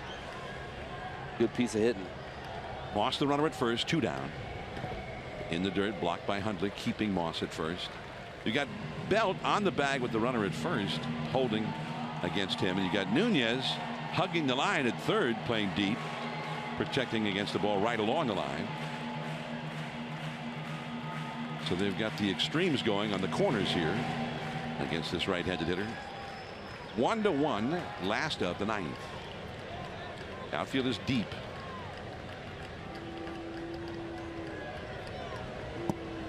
And he laid off that curveball. Is that well thrown with 2 strikes? Yeah, I mean, you got to throw the curveball right there. But you don't stop and think, oh well, there's a good chance you can want to throw that again, because to me, I'm not buying the fact that he's going to be able to hold up if I throw that same one again, because that's a borderline strike on that strike cam right there. So I throw it again, or even you can get away with a ball in the dirt and he'll swing at it. It's hard to lay off 2 of those in a row that are that close. And he's way off the outside with that fastball. So now, and I'm sure he did not want to go to this count, because Brandon Moss will get a running start. Moss is not necessarily that fast, but now ball down the lines or in the gap, and he almost surely will score. 3-2. There goes Moss. Curve, and he laid off, did he? Yes. On appeal, John Tumpane said no swing. But in that pitch right there, I don't mind that with the base open. I don't mind that. Your go-ahead run is already on base. It's not like you walked the, that guy. I think that if he throws that curveball closer to the plate, he gets a swing on that. Like if he throws the same curveball or even one a little bit lower but over the white part, I think you get a kid like that to swing. It's just he started that one so far off the plate that he didn't even really have to. He kind of almost wanted to. He knew he had a base open. This isn't necessarily the guy that's a huge threat. If you have to start over with a hitter and you had to play your chances, this is the guy to do it with. Well, Raul Mondesi is hitting 121 so far this year. Tonight he struck out, walked, and had a sacrifice bunt. And he takes one, a fastball right in there at 95 miles an hour. Mondesi 4 hits for the year in 33 at bats.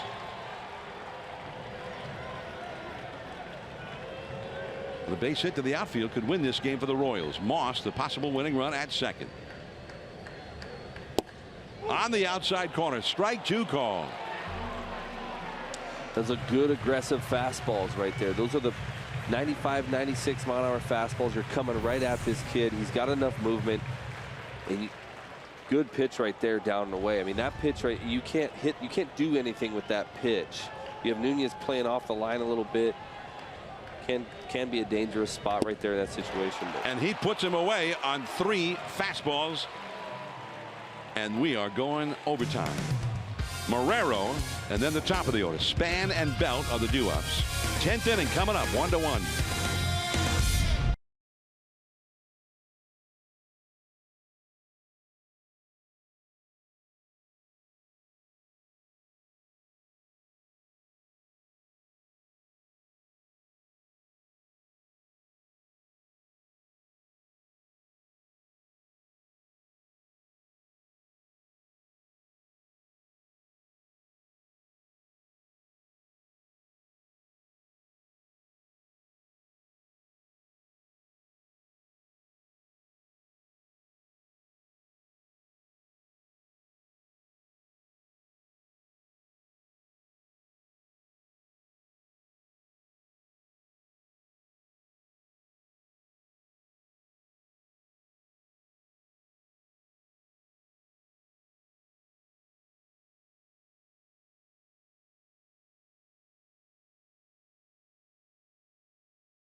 City. I'm John Miller with Jeremy Affeldt. Dave Fleming was here for the middle innings. Mike Krukow and Dwayne Kuiper on assignment. They'll return here to NBC Sports Bay Area when the Giants get to Denver on Friday evening. And here is Scott Alexander, the 6th Kansas City pitcher of the game. 27-year-old right-hander, born in Santa Rosa. Went to Pepperdine University after graduating from Cardinal Newman High School in Santa Rosa. In high school, he set school records for career and single-season strikeouts. The Reds drafted him out of high school, but he didn't sign. He went to Pepperdine and then transferred to Cal State Sonoma. Marrero, Moustakas, and Marrero is 0 for 4. Marrero going after that first pitch from Alexander. He said he retired all 7 guys he faced against Oakland in his only appearances here. He's got 8 straight outs. Got to give up a hit sometime, John. So he's due. He's due to allow one. Yeah. So only his 2nd game of the year. Scott Alexander, who was a 6th round draft choice by the Royals back in 2010. And it's 0-1 to Denard Span. He missed the entire 2011 season. He had surgery on his left shoulder. Got up to the Royals for 4 games 2 years ago and 17 games last year. Span pulls it foul. Denard is 0 for 4 in this game. 2 groundouts, a fly ball, and a strikeout. Span trying to get it going here. He's 9 for 42 for the year, hitting .214. And they are hugging the foul lines on each corner, as you see how they're doing it. Moustakas at third, Hosmer deep near the line at first. Wow. Gave him the high strike, a very high strike there. 2 down. Yeah, he's not really. I feel like he's usually a hitter's umpire, and I feel like there's been some interesting calls tonight. Especially I mean, that's almost. I think he's had 2 or 3 calls on Denard alone that are borderline not strike. Like, that's not a strike. I mean, I'm sure the pitchers aren't complaining about it, but you can't do anything with that. That's at the letters. So 2 down. Here's Brandon Bell. He spins one in there for a called strike to Brandon, who is hitless. He struck out a couple of times, lined out to left center. He did walk in the 6th inning and almost scored the go-ahead run in the 6th inning.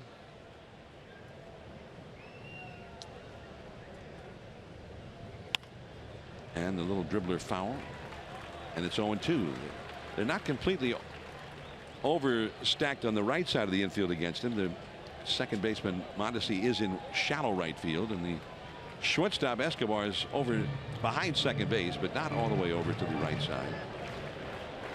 And Moustakas is still guarding that third base line against the extra base hit possibility. To shortstop. Now racing over. Barehanded pickup. Escobar. Safe. Great play by their shortstop. It's just I don't think he could do anything about it. That was as good as you can do. And Belt's got some speed for a big guy. He can beat that out. That was a great play, though. A remarkable play. Escobar is a Gold Glove guy. Belt just barely beat it. Remember, it was against Kansas City in Game 5 of the World Series that Belt laid down a bunt. First time in his career. Yep. And he beat it out. But Escobar, who made a play similar to that one, raced in, barehanded it, and didn't quite get him. And that led to a rally that put the Giants ahead to stay in that Game 5. Belt's bag, he hits the bag. That was the CG by Bumgarner, right? Yeah. Shut out in Game 5. And Belt, remember, Hunter Pence was on first base when Belt laid down the bunt. And they were over. There was nobody at third base. So it was Escobar, do or die. And Escobar made this spectacular play on it, but Belt beat the play to first. Giants went on, scored a couple of runs to go ahead. Hunter Pence has 2 hits in this one. A single that knocked in a run, a 2-out clutch single in the 6th inning to right field, and then he lined a single to left field in the 8th inning. Pence is 2 for 4 in the game, hitting .310 for the year now. Belt the runner at first. He has 1 steal this year. And that's a walk, and that moves Belt into scoring position for Buster Posey, who's had 3 hits in a row in this game. One of them, an infield hit back in the 6th inning. They basically have let Alexander know he's in for the long haul because there's nobody warming up in the Royals bullpen. So this guy is either going to pitch a couple innings or he's going to go ahead and walk it off in 45 minutes to the bus. And don't forget to tip the clubby type scenario. So they've met at the mound, and now Buster will come up. Buster has lifted his average for the year up to 400 with his 3 for 4 game. Just a measly 400. That's after missing a week of games after he was beamed. I'll give it to the Royals fans, though. There's a lot of games that you come to like this, and the game kind of gets in that situation, and people leave. But I feel for the most part, there's been some people who have left, but there's still a good amount of fans still here. I've been in this stadium when the game started with less fans than this, John. 0-2 now to Buster. Here's that bunt we were talking about from Game 5 of the World Series.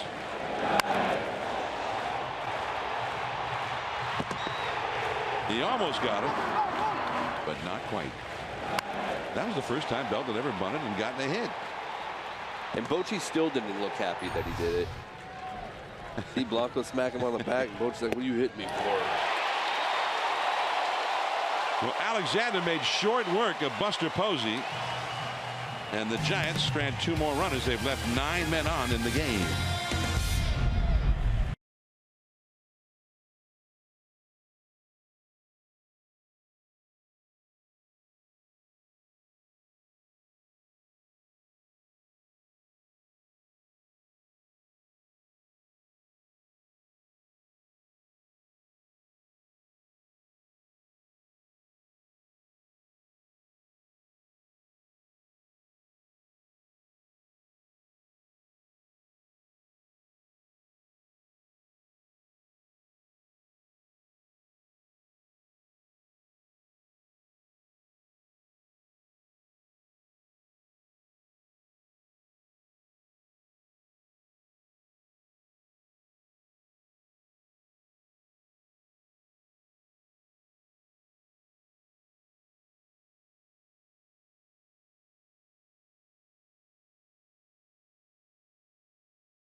When in the last half of the 5th inning, in walked from the bullpen Madison Bumgarner, and the crowd got very quiet. Bumgarner, who had shut out the Royals in Game 5, and there he was back out of the bullpen for Game 7.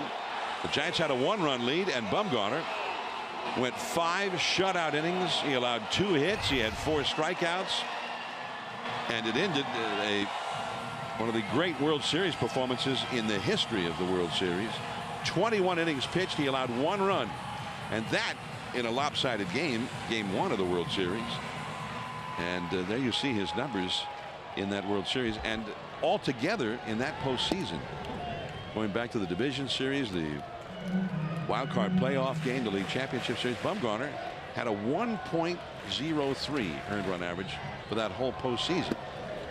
You know, when they talk about all these pitchers that are, you know, the Kershaws, and they are good, no doubt about that they're good, obviously. But when you look at a Bumgarner, the way he does in the season, and then what he does in the postseason, that separates him, to me, from the rest of the guys. You could do it during the season, but the games that he's pitched, the wild card games that he's thrown CGs up on and clinched for you, the Game 7s, the CGs in Game 5, that puts you in a whole nother level of a starting pitcher for me. Joe Panik picks it up, and that's all for Alex Gordon. The top of the order up here in the 10th inning. Gorkis Hernandez now in left field for the Giants, a defensive change. He replaces Marrero out there. And now Moustakas will come up against Derek Law with Lorenzo Cain on deck. 1-1, last of the 10th. And Law trying to send this one into the 11th inning. Moustakas is 0 for 4. And you go back through baseball history, and I don't know very many pitchers that have done what Bumgarner has done since he was 19, 20 years old? 20 years old, he's thrown 8 innings in Texas in the World Series, right? In a pivotal game. I mean, Game 4 of that World Series, put the Giants ahead 3-1. The count goes to 2-0 now to Moustakas, who has power. Got to be careful with him. Giants are swung over to the right, playing him to pull. Up the middle, that's a base hit. it's not a bad pitch by Law. He got in on him pretty good. Moustakas is just strong enough to muscle that ball up the middle. I mean, you threw where you wanted to. You're trying to keep the barrel, trying to keep extension from happening. Ball got in there. I mean, you tip your hat. Eventually, that was a good pitch in a good location, and he executed. So it's good hitting. Yep, you just tip your hat to him. going to happen. Here is Lorenzo Cain. He got an infield hit, a slow roller into the hole at short in the 8th inning with 2 men on. That's his only hit of the night. He's 1 for 4. Cain's another guy. You got to be real careful with Lorenzo Cain. He's got some power, and they send in a pinch runner. Paulo Orlando runs for Moustakas at first base. He may take off. Ball moves him back.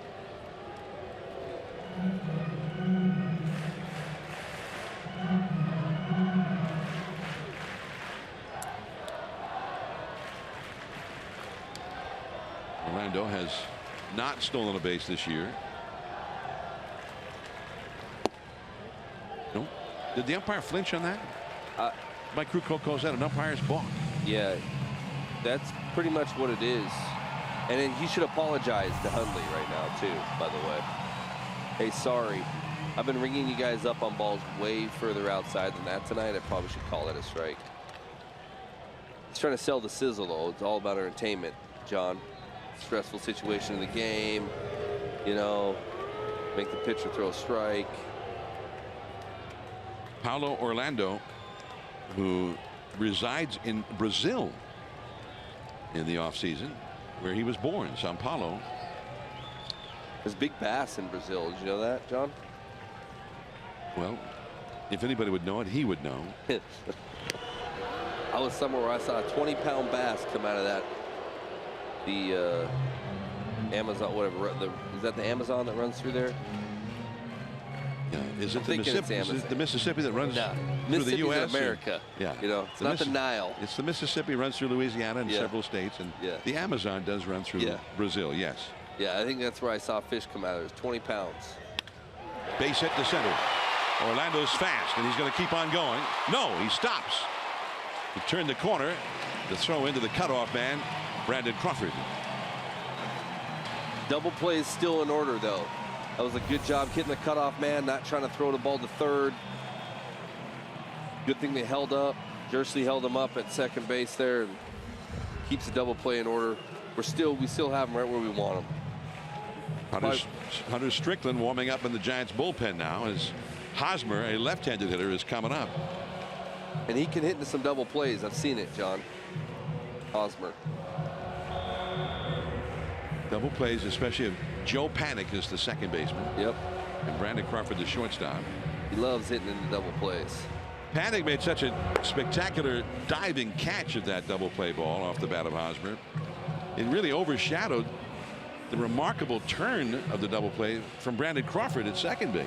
Because he had to lunge and reach to catch that ball. I mean, that was like a, you gotta remember, that wasn't an easy throw for Crawford either. I mean, see how he had to lunge and then he had to cut back the other way. It just shows you how strong Crawford's arm is for him to pivot and still make a firm throw.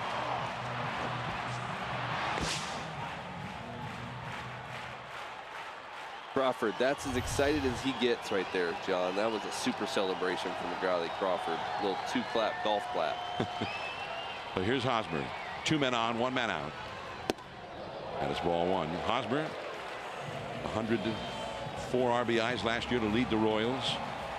The base hit could win this game. A fast runner at second, Orlando. Hosmer tonight has walked, singled, broken his bat on a comebacker, and he had a hard ground ball to Belt, who made a nice play on him in the 8th inning.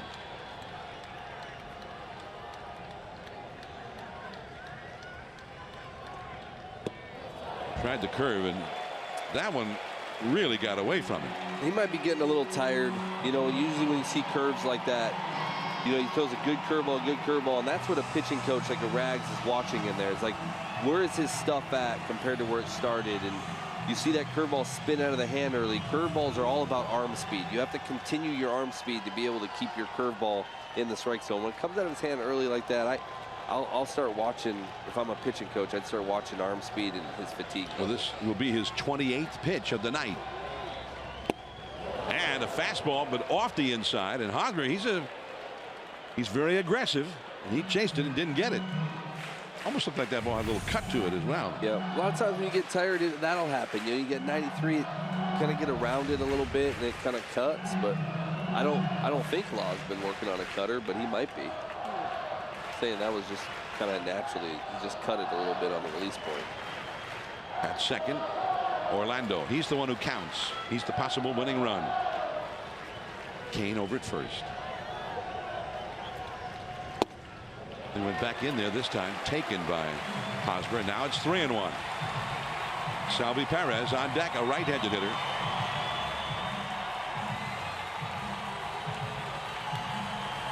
Well, Law has not come close to having this kind of a pitch load in a game this year. No. This will be pitch number 30.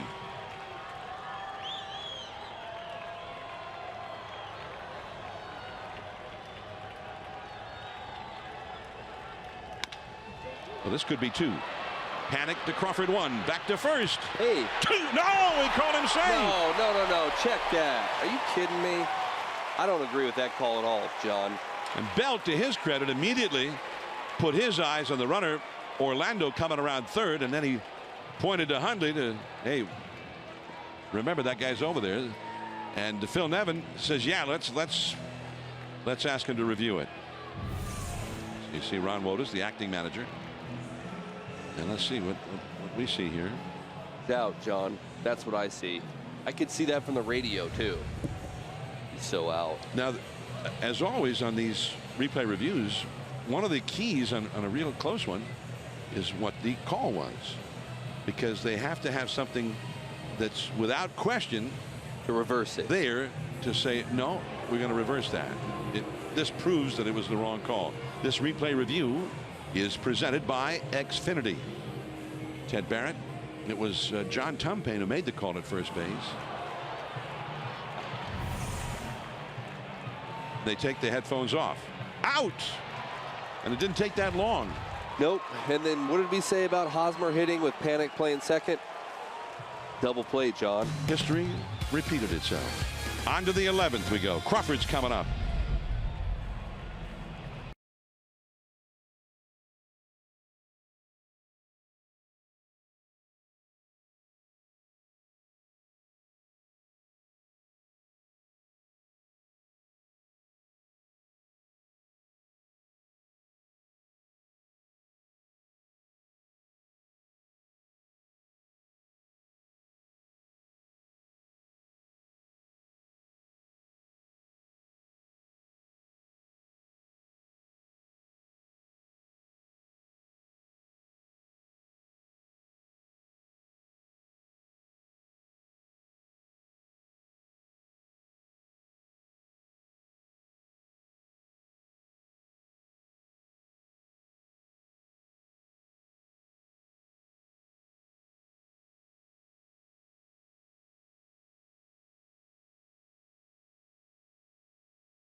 Will be our next telecast tomorrow night on NBC Sports Bay Area Plus. Log on to NBCSportsBayArea.com to find the channel listings for your area. And this season, Giants games are also available to stream live on the NBC Sports app. So again, an hour-long pregame live starting at 4 o'clock tomorrow. First pitch for Bumgarner versus Vargas, 5:15, and NBC Sports Bay Area Plus. NBC Sports Bay Area apparently is going to be at the Oakland Coliseum Arena. First ball swinging, Crawford to center. But that's a graveyard out there. One away as Alexander gave up a pretty hard hit ball there to Brandon Crawford, who is now 1 for 5 in this game. And Eduardo Nunez will come up. So you know, I'm not real good at this, and I'm not very observant, but I'm thinking in this ballpark right now, the balls in the air are really not going anywhere. We had one today go, right? It does. If you hit the ball high, it's out. You're out probably. It's just dying out there. Yeah. And it's 410 feet out there. It dies a lot in this ballpark. A lot more in this ballpark than, say, Cincinnati or Philadelphia or some ballparks. By the way, a new third baseman is in for the Royals after they pinch ran for Moustakas. It's Chesler Cuthbert. And not Chester, but Chesler with an L. Foul ball, and 1 strike now to Nunez, who is 1 for 4 in the game.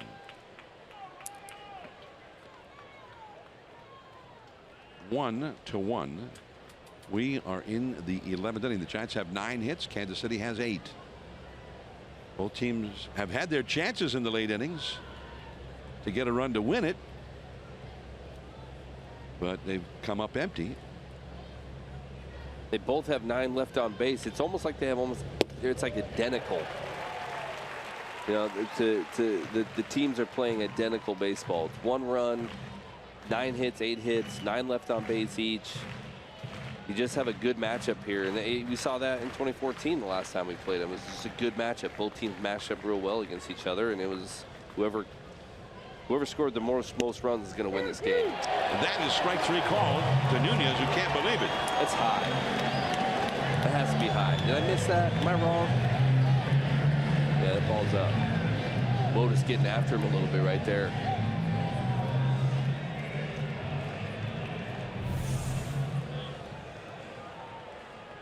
Yeah, that's neck high. That's a neck high strike 3 right there.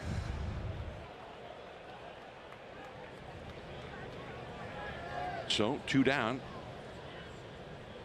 Called out Span on a ball that Span thought was too high in the 10th inning. Nick Hundley 0 for 4 in the game.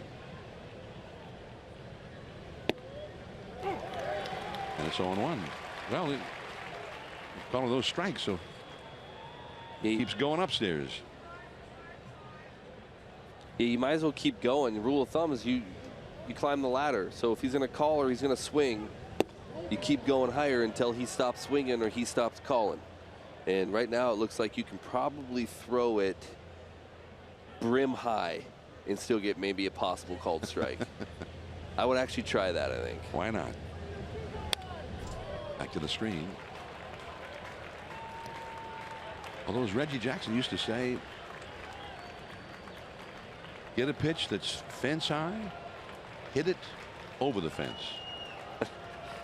He's a little different type of hitter, I think. Hall of Famer. You don't see a lot of tomahawk hitters anymore. 1-2. And he just got a piece of it. Stay alive. 2 down, nobody on. Joe Panic is on deck. Chris Young, veteran right-hander, is up in the Kansas City bullpen. The Giants have both Mark Melancon and Hunter Strickland. I believe it's Hunter Strickland with Melancon in the bullpen. 2-2. Lance Barksdale seems to be calling the ball. If it's over the white part, he'll call it a strike. If it's not over the white, it's a ball. Well, you know he's got to chase that high one. 2-2.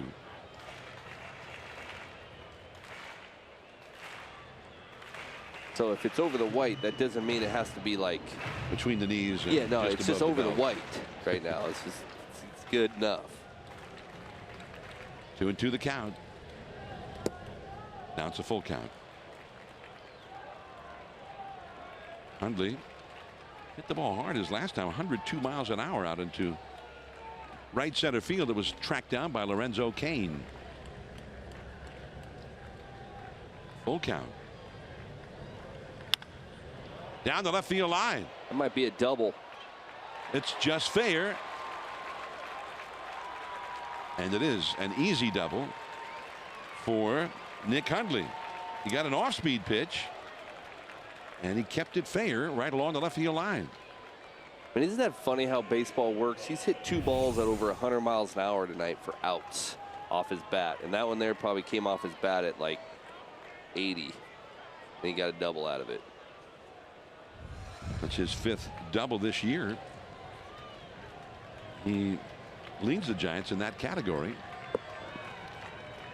And here comes Joe Panik in a spot where a base hit could put the Giants ahead. Panik's had 1 hit tonight and has scored the only run of the game. 0-1. Hundley, your estimate was that it left his bat at 80 miles an hour. What was it? StatCast says exit speed 80 miles an hour. Hey, you know, it's just I have an eye for these things. I think it's because I gave up so many hits. I kind of figured out what a hard hit ball and a soft hit ball look like. I've really enjoyed the StatCast, and I've started thinking recently that it's not really reliable.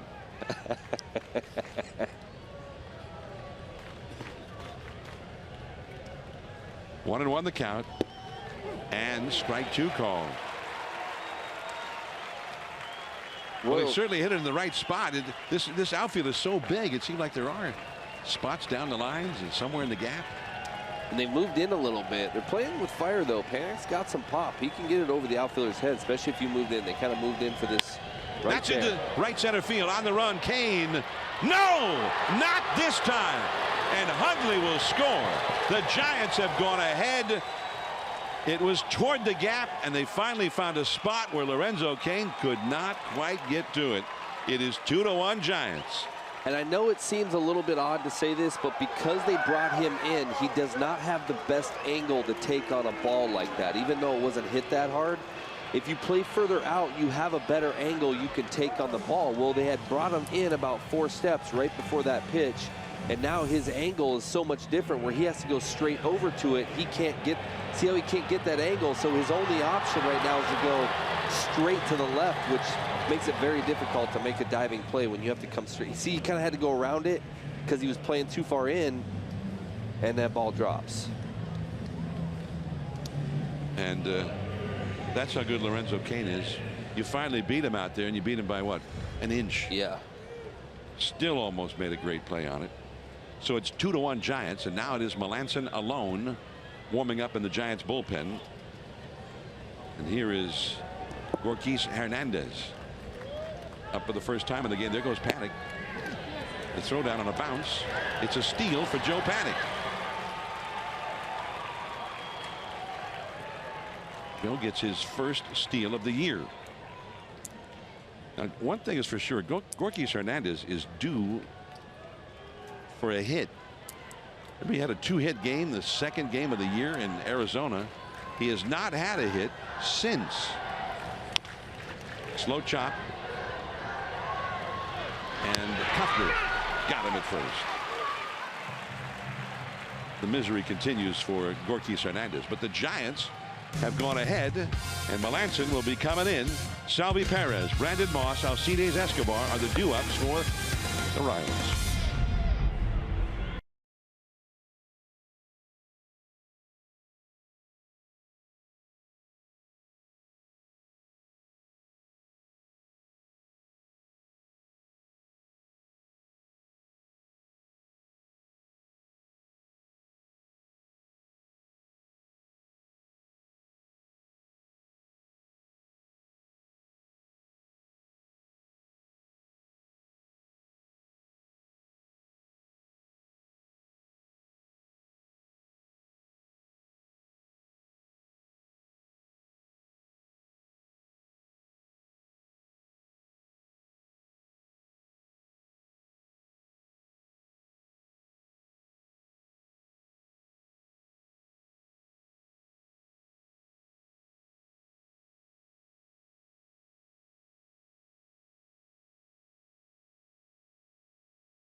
They tied it in the 6th. It stayed tied until here in the 11th. And the 2-out double by Hundley, followed by Panik's single. Now the Giants are leading for the first time all night long, and that brings in Mark Melancon, and that was one of Jeremy Affeld's keys to the game for the Giants. Get it to Melancon. You got to get it to Melancon. That means you're winning a ball game. I'm glad he's got to get some work in. He's going to be one of those kind of closers that the more he works, the more efficient he'll be. And his 4.91 ERA, all that stuff. Again, I know I sound like a broken record, but this early in the year, a lot of these numbers are off of one outing, and I think it was first outing of the year, really, wasn't it? Yeah, opening day in Arizona, and he allowed 2 runs in 2/3 of an inning. And he had 2 outs right out the gate, right? That's kind of how it went. He got the first 2 guys out, then never got another. So now Melancon, who's had 2 saves since then. The Giants have not presented him with many save opportunities. So here he is trying for his 3rd as Salvador Perez leads off. He is 0 for 4 in the game.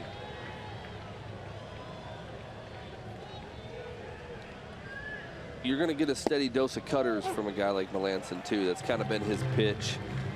He's kind of been that guy that kind of has that grip, almost like Mariano Rivera. Obviously not necessarily the same cutter, but he just kind of grips it and throws it and it cuts. You know, and I think that and he also has different ways to get you out. He's one of those kind of closers for me that he can face a team 3 nights in a row and face the same 3 guys those 3 nights in a row, and he'll get them out different ways because he has a repertoire of pitches to go to.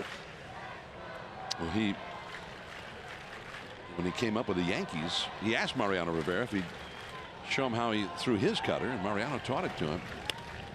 There's a high pop-up, and he worked with him a little bit on it, and so he had that cutter, but he never had a lot of confidence in it. And then really it was, I think, maybe even last year with Pittsburgh, Ray Series, the pitching coach, said, why don't you throw that more often? It's just nasty. And finally took his advice, and he did throw it a lot more often. And he had great success with it. Yeah, it's nasty. It's a pitch that everybody kind of knows it's coming, and it's really hard to hit. And then he can go to that pitch right there. He has the ability to throw that, and that's where you want to throw a curveball, a 1-2 curveball for me in that situation. You want to throw it in front of the plate and force him to get off my other pitch. So now he forced Perez to basically back off and not be so aggressive. He had to slow him down, and now he can either go to it again or he can go back to that cutter. He can go to a few different pitches in this situation. Curveball is hit very much foul. Now the backup curve, when I said throw it again, I didn't mean the backup curveball. No, I meant you meant the good curveball. Yeah, the good curveball. Yeah, the good curveball. 2-2 the count. Sometimes you have to be very explicit in terms of what you actually mean there. It's my bad. I might need to talk to him a little bit. 2-2 the count to Perez, who's very dangerous. He's got 5 home runs already this year.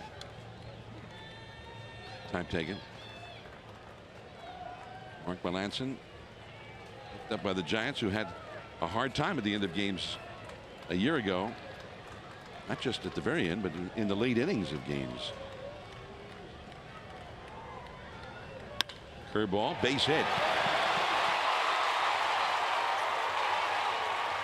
Not necessarily a bad pitch. I think you triple up with that curveball right there. He kind of showed you he was on it the pitch before. I mean, I don't necessarily like to second guess guys all the time because he has a feel for what he has a feel for, but I don't necessarily know if throwing 3 curveballs in the strike zone right there is the best situation. I mean, a cutter might be a better one right there, but it wasn't a bad location. It was a good curveball. You just, again, you might just have to tip your hat. You kind of threw 3 of them to him, and he finally got you on one of them. Now they send in a runner for Perez, representing the possible tying run. Christian Colon is now at first base. There he is, number 24. Colon, who has not played much this year. He's got some speed. Brandon Moss, the hitter. 0-1. That fastball looked like it tailed away from him a little bit. Yeah, it's like he went to almost like a 2-seamer. Moss, who has enormous power. Right up at the top of the strike zone.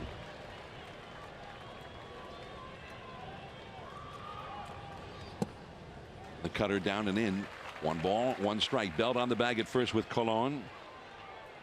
Colon has never been a prolific base stealer. The most steals he's had in any one season in his, even in his minor league career, 17. Rusty Kuntz, the first base coach, having said something to him. Colon gets his lead.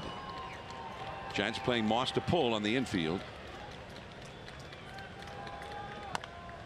And the foul ball. 1 ball, 2 strikes. The shortstop Crawford is almost right up the middle for him. Now with 2 strikes, Nunez, who is still playing over in the vicinity of third base, moves almost all the way over to short. Crawford looks into the dugout to get the signal for where they want him to go. And he's going to move over a few steps now, more to the right of second base.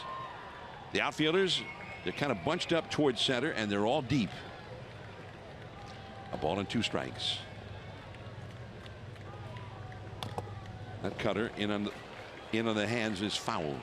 You'll see a lot of those this year from Atlanta to left-handed hitters. When you throw that cutter in, you're going to see a lot of those lefties end up fouling it off their legs, because by the time they go to strike it, it's almost kind of in, and the only place that ball has to go is right off the back ankle. You're going to see a lot of lefties either drop down or, you know, cringe in pain, and that to me is a big part of pitching though too, because when you can get a foul ball off the back foot, you make the hitter very uncomfortable. Over the outside corner, the cutter came back, strike 3 called. And it basically opened up that part of the plate for him. To have him foul that ball, that was telling Mark that he's chasing that ball in. So now I can throw a cutter and have it come back, and he has no chance really to attack that ball because he's looking in. So a big out there, very dangerous power hitter. Now here is Alcides Escobar. Still only 1 out. The possible tying run at first.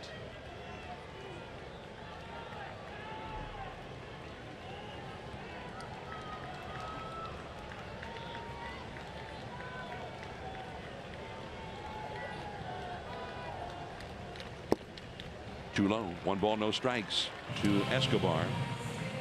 That almost looked like another one of those sinkers that he threw. You know, it kind of looks like that was going in, but it looks like it was diving down on him right there.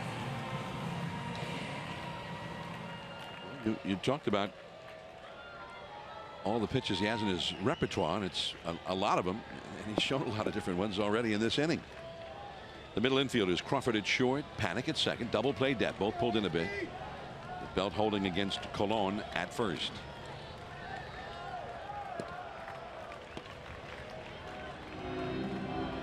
Giants 2, Kansas City 1. The paid attendance tonight was 20,863. It's a work night, a school night, and a lot of people have been hanging in here, and they're kind of quiet right now with the Giants ahead 2-1. Curveball. And the foul. 1-1 the count. He's pitching to a double play. You saw kind of that sinker kind of running down in it to a righty to kind of get him to roll over. The curveball kind of in the outside corner away from the righty.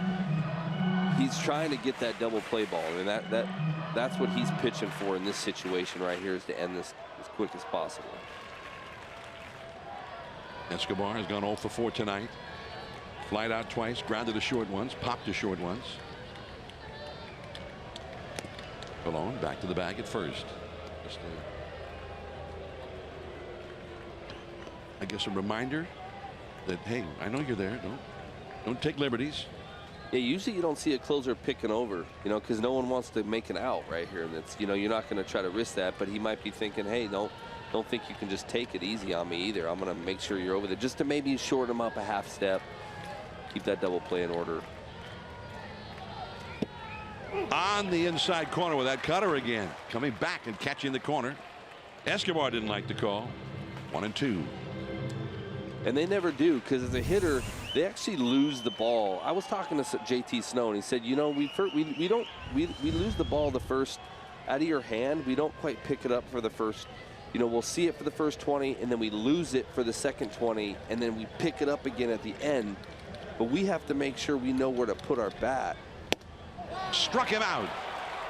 And there was so much movement on that cutter. So we actually have to make that adjustment mid-pitch to see it.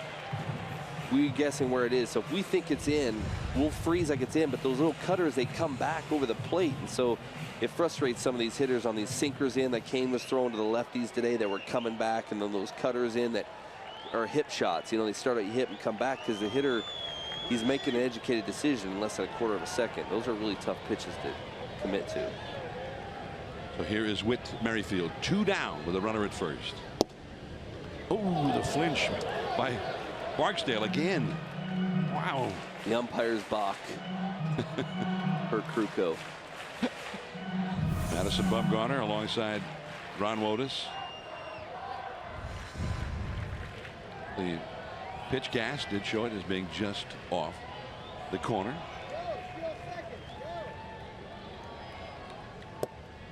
Now it's 2-0. Merrifield hit a home run for the Royals' only run of the night back in the 5th inning. And he has walked twice since then. That was the only run allowed by Matt Cain. What a night it was for Cain. 7 innings. 1 run, 4 hits allowed. A couple of walks. And it wasn't just that the results were great for Cain, as you talked about at the time, Jeremy. The different pitches and just the way he was pitching with confidence and had great command. Yeah, he just utilized his fastball, and that's what he did the last start, and that's what we talked about. One of the keys of the game was him to kind of build off that last start. What did he feel that last start that made him feel like his old self again? It was that fastball. He let it go, and I felt like he even let it go more today. He was just aggressive. Ball was exploding. Just felt like he pitched a lot more confidence. 2-0, and he threw him the cutter, and it's 2-1. Merrifield was hitting over 400 when they brought him up from the minor leagues today. He had half a season last year in the big leagues. He had 3 home runs in 9 games with Omaha. The Omaha Storm Chasers, they're called. 2-1 the count. He took that one. 3-1.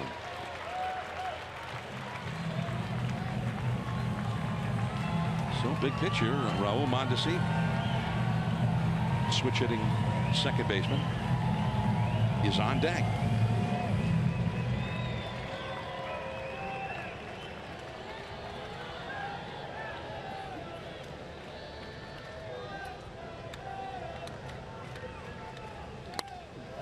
Up the middle, base hit. Colon will stop at second as Span aggressively charged that ball. And so here we are once again in the spot where a base hit could tie the game. Royals staying alive here. The Royals have had only 1 hit tonight in 10 at bats as a team with runners in scoring position. And the 1 hit was the infield hit by Lorenzo Cain in the 8th inning that did not knock anybody in. Giants, on the other hand, although certainly there's room for some frustration for the Giants, they went 4 for 10 or have gone 4 for 10 tonight in those big at bats. Yeah, and they had some, just bad luck with Belk getting thrown out at home on that mere inches play. I mean, they had some situations, but I felt like their offense looked better tonight than it has looked in the last few games. Belt was thrown out at the plate by this batter, Raul Mondesi. Made a really strong throw from shallow center. 0-1. Mondesi has not gotten it going. He's 0 for 2 tonight with a walk and a sacrifice bunt. Struck out in his 2 actual official at bats. And Mondesi has 4 hits in 34 at bats for the year, a 118 average. 2 on, 2 out. And a foul ball. And now it's 0-2. A young hitter like this, being this aggressive, you don't have to give in for a few pitches, and Melanson knows that. He doesn't have to throw a cutter in the dirt. He can throw a curveball in the dirt. He doesn't have to throw something that this guy can put his barrel on. He can make him fish. Colon, the possible tying run at second. Merrifield at first.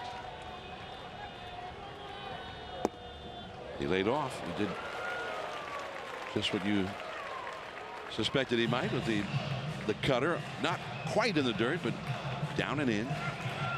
Just above the dirt. You saw Hundley kind of throw his glove up at him in the sense to say that, right? Like, that's exactly what we wanted. Good job, nice location. I can work off of that. So in Hundley, a lot of times catchers will do that to let the pitcher know, hey, I'm working with you. I got a game plan. You executed perfect. That cutter in under the hands, pulled foul. Very much foul. Still 1-2. He's going to need some new wood.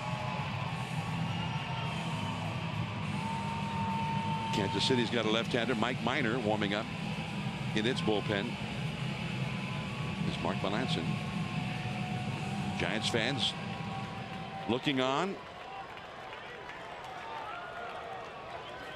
trying to get the Giants a win here in game 1 of this road trip. 2-1 Giants. Last of the 11th. There are the 2 runners.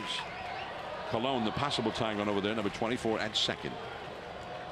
Merrifield, who runs pretty well too, at first. And the curveball puts him away. And the Giants have won it. It wasn't easy, but a great win for the Giants tonight. A strong night for Matt Cain, and at the end, Melanson gets the save and a win for Derek Law. And a great game for Cain. I mean, what an awesome way to start this road trip. Cain coming in and just setting the tone right away for the road trip. Set the tone. So Bumgarner tomorrow, game 2. The final score: Giants 2, Kansas City 1. Stay tuned now. The Esurance Giants post-game live starts now.